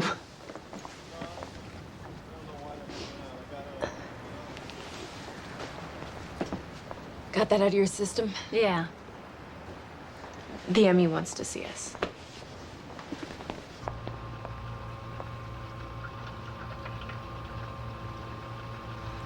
I always thought Lorette would have had more guts. You can discuss her bravery under fire at the memorial service. I mean, literally. Don't most people keep their internal organs here? Excuse me. Stike was an organ donor, and since the cause of death wasn't in question, the organs were harvested immediately. Wouldn't have figured her for a philanthropist. Whether she was connected with Milton Wilder. Which is why we called you down here. The bullet I took out of Stike was sent out for a routine ballistics check. The computer found a match.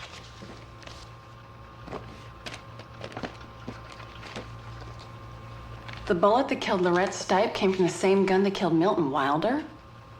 And you said going after my bail jumper was a waste of time.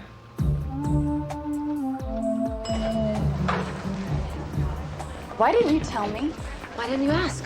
Why didn't I ask what? I have no idea. What didn't I tell you? When you said you wanted to pick up a bail jumper, why didn't you tell me she was related to the Wilder case? She wasn't. I mean, I didn't know she was. Is this the off-duty cop? Yeah, shot by a carjacker. BP 90 over 60, and she's hyper-resonant on the right side. Okay, let's type in cross and need some O negative. Let's get a chest tube and let's contact the surgeon. You need blood. You got it right here. Oh, thanks, but a dozen cops have already volunteered. That's why I always keep a gun under my seat. Carjacker gets in, they'll have to scrub him off the upholstery. I'm serious. Doesn't track. Wilder ran hookers, Stipe sold weapons. Not exactly a lot of overlap. Except the same guy shot both of them, and he's got my bullet in him. And he's getting to the doctor who doesn't ask questions, so we hit the streets. Get nowhere. No one's gonna cough up the name of a dirty doctor to anyone who asks. They're too valuable. Hey, remember that guy I dated, special effects guy who did movie gore? Yeah, the geek who spoke Klingon. You criticize the guys I date. You don't date. I don't have to speak Klingon either. Okay, fine. The point is, he could make one of us look bullet-riddled. It's not good enough. I mean, even a shady doctor will know a fake bullet wound when he sees one. Okay, so what's your plan? Hold out your arm. I want to get a clean shot. You're going to shoot me? Just a flesh wound, barely a nick. You are not going to shoot me. We need to find a dirty doctor. Do you have a better plan? I don't need a better plan to know that your plan is terrible. Fine. Just an idiot.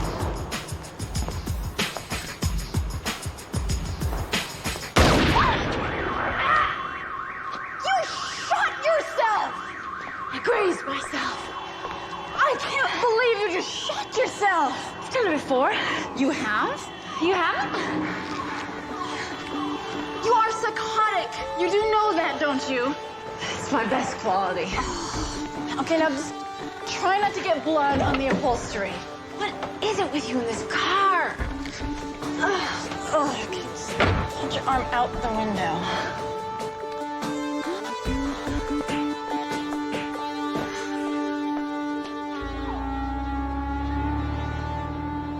You sure this is the right place? We hit the streets, I bled all over them, and we only got 3 names. Yeah, and the first was a veterinarian, the next one was still in prison. This better be the right dirty doctor, because if the shooter didn't come here, we're out of luck. Yeah? My friend needs to see a doctor. Try selling subscriptions or candy. It's more effective. She's been shot.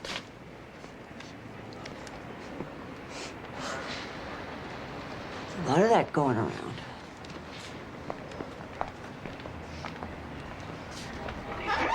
$500 cash up front for your basic disinfectant soap. More later if you want extras. Like what? Painkillers, antibiotics, a tasty grape sucker. Can we see the doctor now? You can call me Dr. Welby.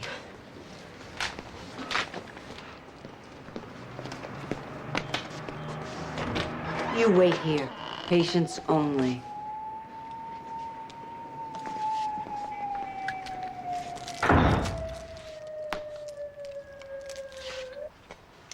You were only grazed. You'll have an ugly scar to go with your others. Why'd you sniff me? I was admiring your perfume. Laird de Cordite. The bullet left powder burns on your sleeve and your arm. Well, at least it left. Sounds like other people you've been seeing lately haven't been so lucky. You said it was going around? Wouldn't be in business otherwise. You're gonna need a gentamicin shot. Is that gonna cost me? Ooh, not as much as not having it. How did you hear about me? You treated a friend of a friend last night. Shot by cops down on 29th. Is that so? Mm-hmm. And how's he feeling this morning? Glad to be alive.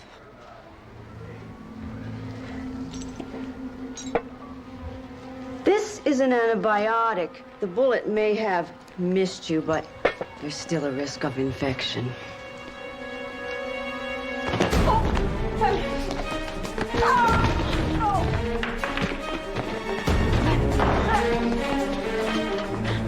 Tell me about the guy you treated.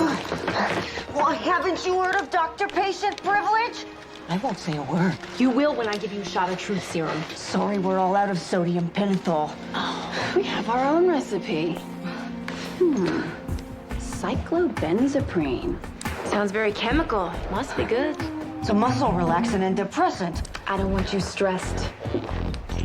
Ah, some atropine. Do you know what'll happen to me if you mix those drugs together? Nope. Give me some of that.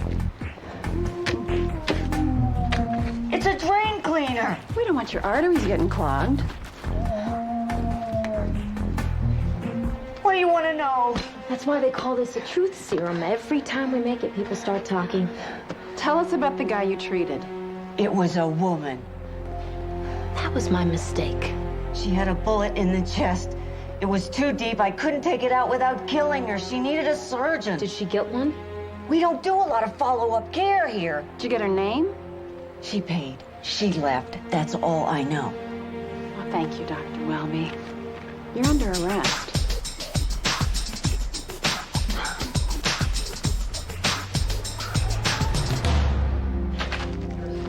Want to tell me how this happened? No. I am under legal obligation to report all gunshot wounds, no matter how minor, to the police department. Consider it reported. Not good enough. She shot herself. You shot yourself? She wanted to shoot me, but I wouldn't let her. You did? You know, we have an excellent psychiatric department here. I could recommend somebody. It was the only way we could get the line on a dirty doctor who would treat a gunshot wound without reporting it. Well, I hope you got something useful out of your self-mutilation. Actually, we know the shooter is a woman, and she's still carrying Taylor's bullet. She'll turn up soon enough, or her body will. You know, your suicidal approach to detective work's gonna get you both killed. If you aren't willing to take risks, you shouldn't have the badge. How is that wounded officer the one that got shot by the carjacker? Detective Cole, gonna be fine. Should be sent home in a few days. Oh, good. And the search for the carjacker? Still at large, but not for long, I don't think, because nearly every officer on duty and off has gone down to 29th and Figueroa looking for a lead.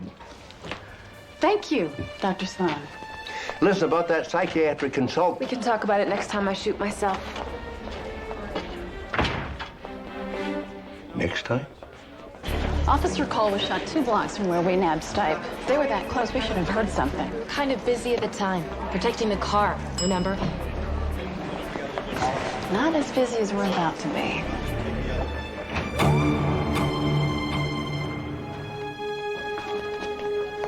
What are you doing? Hoping to prove myself wrong.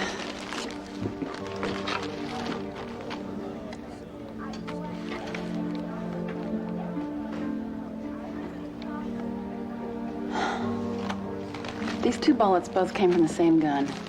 This is the one they pulled from Officer Cole. This one came from a rapist shot last month by a police officer. You're saying a cop shot Officer Cole? I'm saying you did.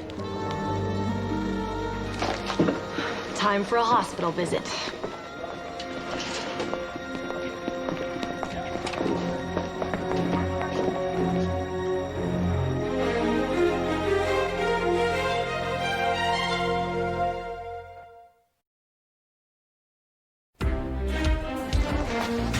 Where's the cop who was shot yesterday? Oh, gone. As in dead?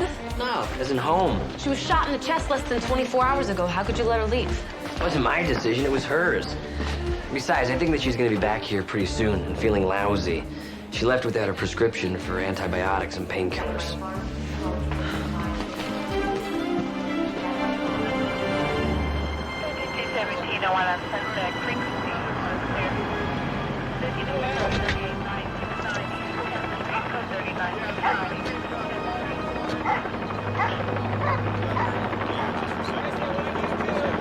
Who's in charge?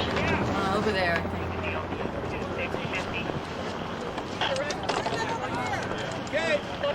Amy Devlin, Vice is my partner, Taylor Lucas. We're looking for Officer Cole. There she is.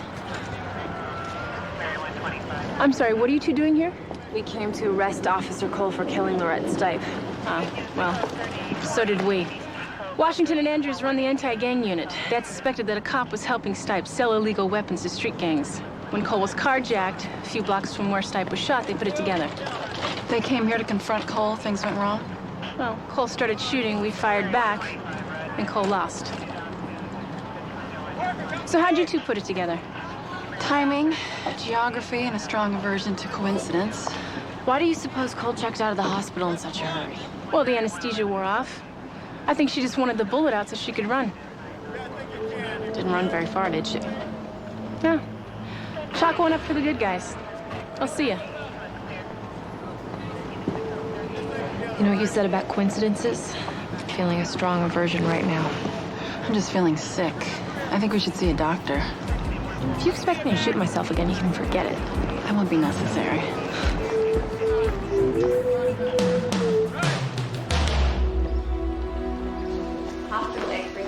Dr. Sloan, we think that Milton Wilder, the vice lord, and Lorette Stipe, gun dealer, were assassinated by corrupt cops. And we think that one of them was Officer Cole. How do you know that? Because the bullet you took out of her was mine. You shot a cop. No. I mean, yes. Not on purpose. Actually, it was. Well, so besides shooting yourself, you like to shoot other policemen, too. I didn't know she was a cop at the time. Who did you think she was? The killer who shot Stipe and was shooting at me. Which she was. Before we found out she was a cop. Which she is. Why don't we sit down? You tell me the whole story. Very slowly. Okay. We went to arrest Cole, but she was already dead. Gunned down in a shootout with 3 other cops. They claim she was working with Stipe, selling guns to street gangs. I was undercover with Stipe's cronies for 6 months. I would have known if she was in business with a cop. She wasn't. Do you have any evidence at all to back up your suspicions? Not a thing. If we can just figure out what Wilder and Stipe had in common, we'll know why they were killed. The problem is we can't do that using department resources without tipping off our suspects. Okay, why don't we just start with what you already know? Wilder ran hookers. Stipe sold guns to wackos. Nothing in common, besides being human. And they were barely that. You know, maybe that's exactly what they do have in common.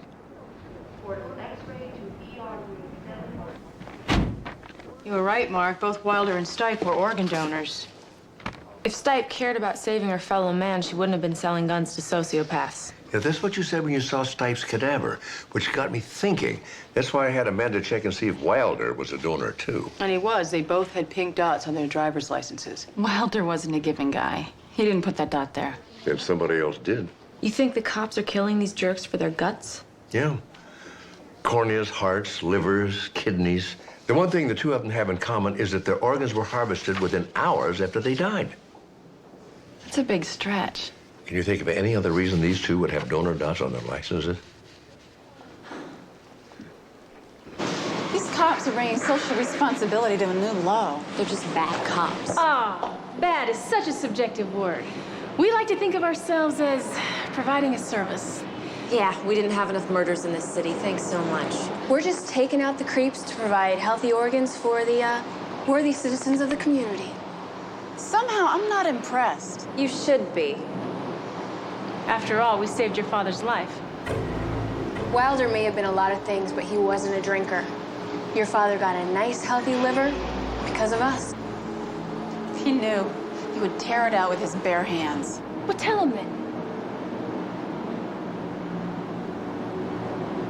See? It's easy to object to what we're doing based on principle. But when it gets down to real people, you know we're right. Like when you killed Officer Cole, you putting cops on your list of donors too? Jackie was compromised and she knew it. We'd all make the same sacrifice if we had to. Is that how you're gonna justify killing us? We didn't come here to kill you. We want you to join us.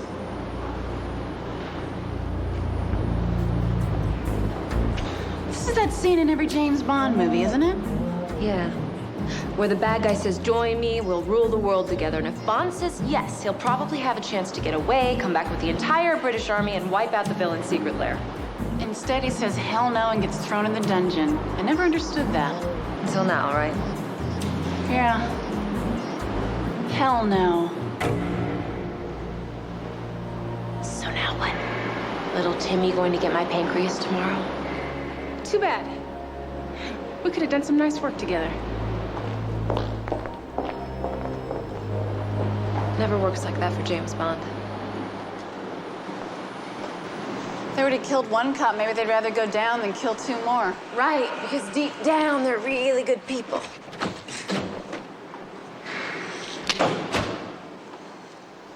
Did you just hear a click? Yeah. What is that, some fancy new feature? I don't think it's standard equipment. Look under the seat.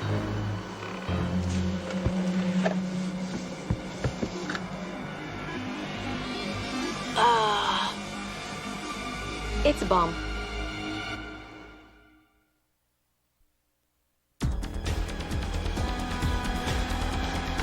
That thing triggered off when you sat down. You get up, it goes off. Okay, so I'll just sit here the rest of my life. Well, you could, but since there's also a timer attached, I'm not sure how long that would be. Great. What do I do? You might use this moment as an opportunity to reflect on how lucky you are to have a partner who worked in the bomb squad.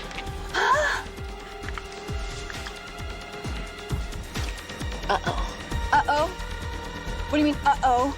Nothing. Everything's fine. It's just, What? Well, which wire do I pull? The red one or the green one? Just kidding. I can't believe they put a bomb in our car. We knew they committed multiple murders. Of course they're gonna try to kill us. Well, kill us, sure, but blow us up. Our organs are destroyed. What, is my spleen not good enough for them? Is the light on that thing supposed to be flashing? Only when the bomb is armed. Excuse me? The light, it flashes to indicate the bomb is armed. But that can't be because you disarmed it. Well, that was certainly my opinion, but it seems I might have been mistaken.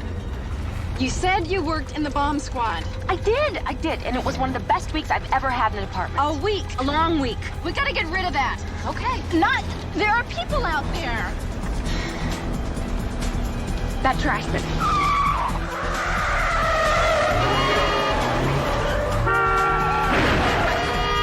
You don't know anything about bombs, do you? I know they explode. Why didn't you tell me you didn't know what you were doing? I didn't want to alarm you. I am alarmed. I am very, very alarmed.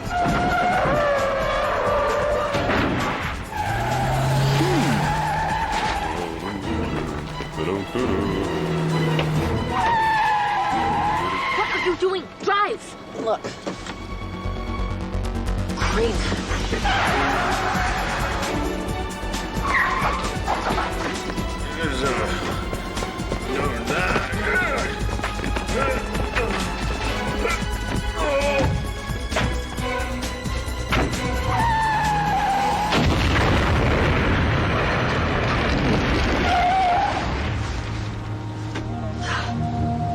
Pretty good driving. Pretty good. They put a bomb in this car and I'm still bringing it back spotless.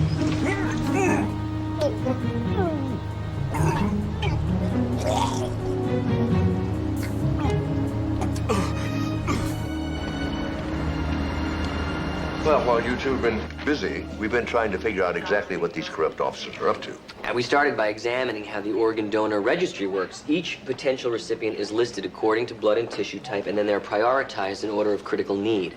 When an organ donor becomes available, we give it to the first person on the list with the same blood and tissue type as the donor. Somehow Lipton tapped into that list. Okay, but how are they picking their victims? I mean, how do they know that whoever they kill is going to be on the list? We think they've been using the new DNA database the FBI's been compiling on convicted felons. So they're generating a list of felons whose blood and tissue type match the most seriously ill patient.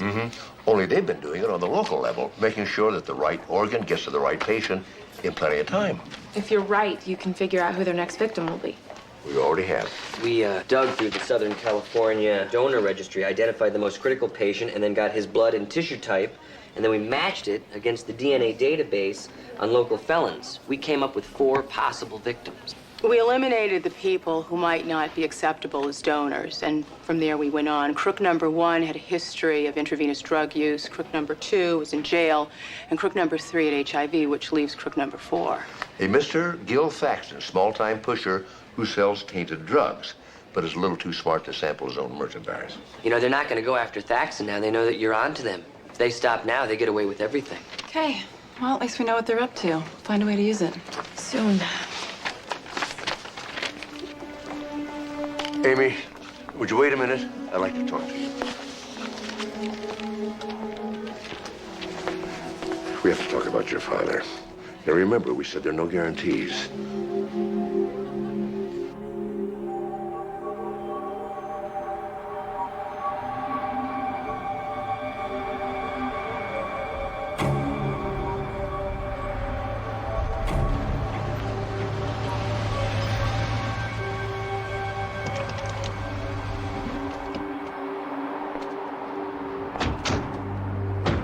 You're late. We wanted to make sure you were alone. I am. But are you the only one we're talking to? It's just the 4 of us. You know, you're taking quite a risk. It's worth it. That offer you made us, I've changed my mind. So you don't blame us for the car trouble you had? You did what you thought you had to do. Doesn't matter now. So you really expect us to believe that you changed your mind? Just like that?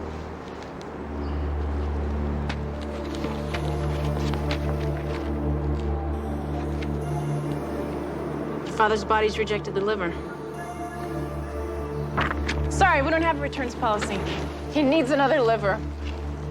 That's not our problem. Please. We can't help you. But we can show you how to help yourself.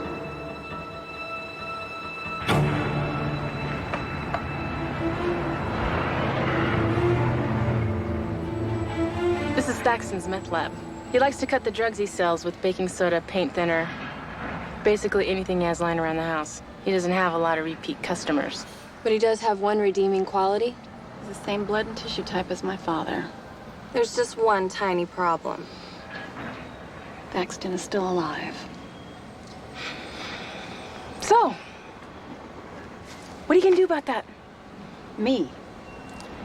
Well, Daddy needs a new liver. There it is.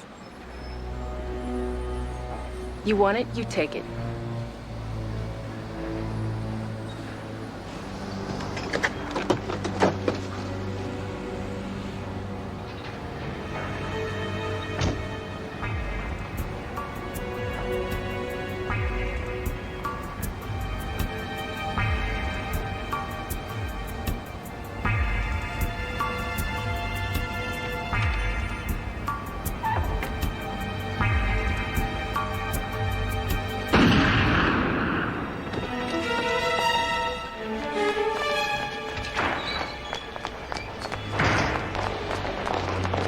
Now what do we do? We arrest you for murder. We were following you. We saw you come in. We heard a gunshot. We came in and found you standing over his body. He was unarmed, shot in the back. Yeah. You were desperate to save your father's life. That's probably how your killing spree started, although we'll never know for sure. Because you were gunned down in a shootout with police. Everyone is going to know I was murdered. How? They're listening to us right now. I'm not wired, but this place is. Your little plot is over. It's time to give up. We got him. They'll fold now. They have no other choice. We knew who your next victim was going to be. The key was getting you to strike. Hi. The real Gil Thaxton is in protective custody. I don't know who you are, but you're gonna wish you were him. It's not that easy. Now this is ugly. Well, looks like it's gonna be a massacre any way you look at it. Not if you give yourselves up. You're kidding, right? You put us in jail, it's the same thing as giving us a death penalty. Only a lot more painful. Doesn't have to be that way. Oh, yeah. Because cops do so well in prison. Shooting us isn't gonna help you. No, maybe not. But I'm sure there are some people on the organ list who will be grateful. So, who's gonna shoot first? That's psychotic. What kind of person thinks like that? I can think of a few. Oh, we have to do something to stop them. We can call for backup. We can't wait. Buckle up. Buckle up for what? We're going in. Ian, you go through the wall? You got a better idea? I don't have to have a better idea to know that your idea is terrible. I'm really tired of people saying that to me. No, wait a minute. Hold on, let me out.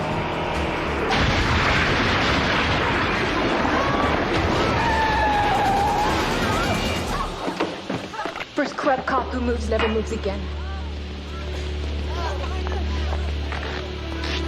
You're all under arrest. You all right? That's an experience I could have lived without. I'm not sure I could have. What were you thinking? I was thinking of saving your life. And you couldn't have done it without the car? I don't know.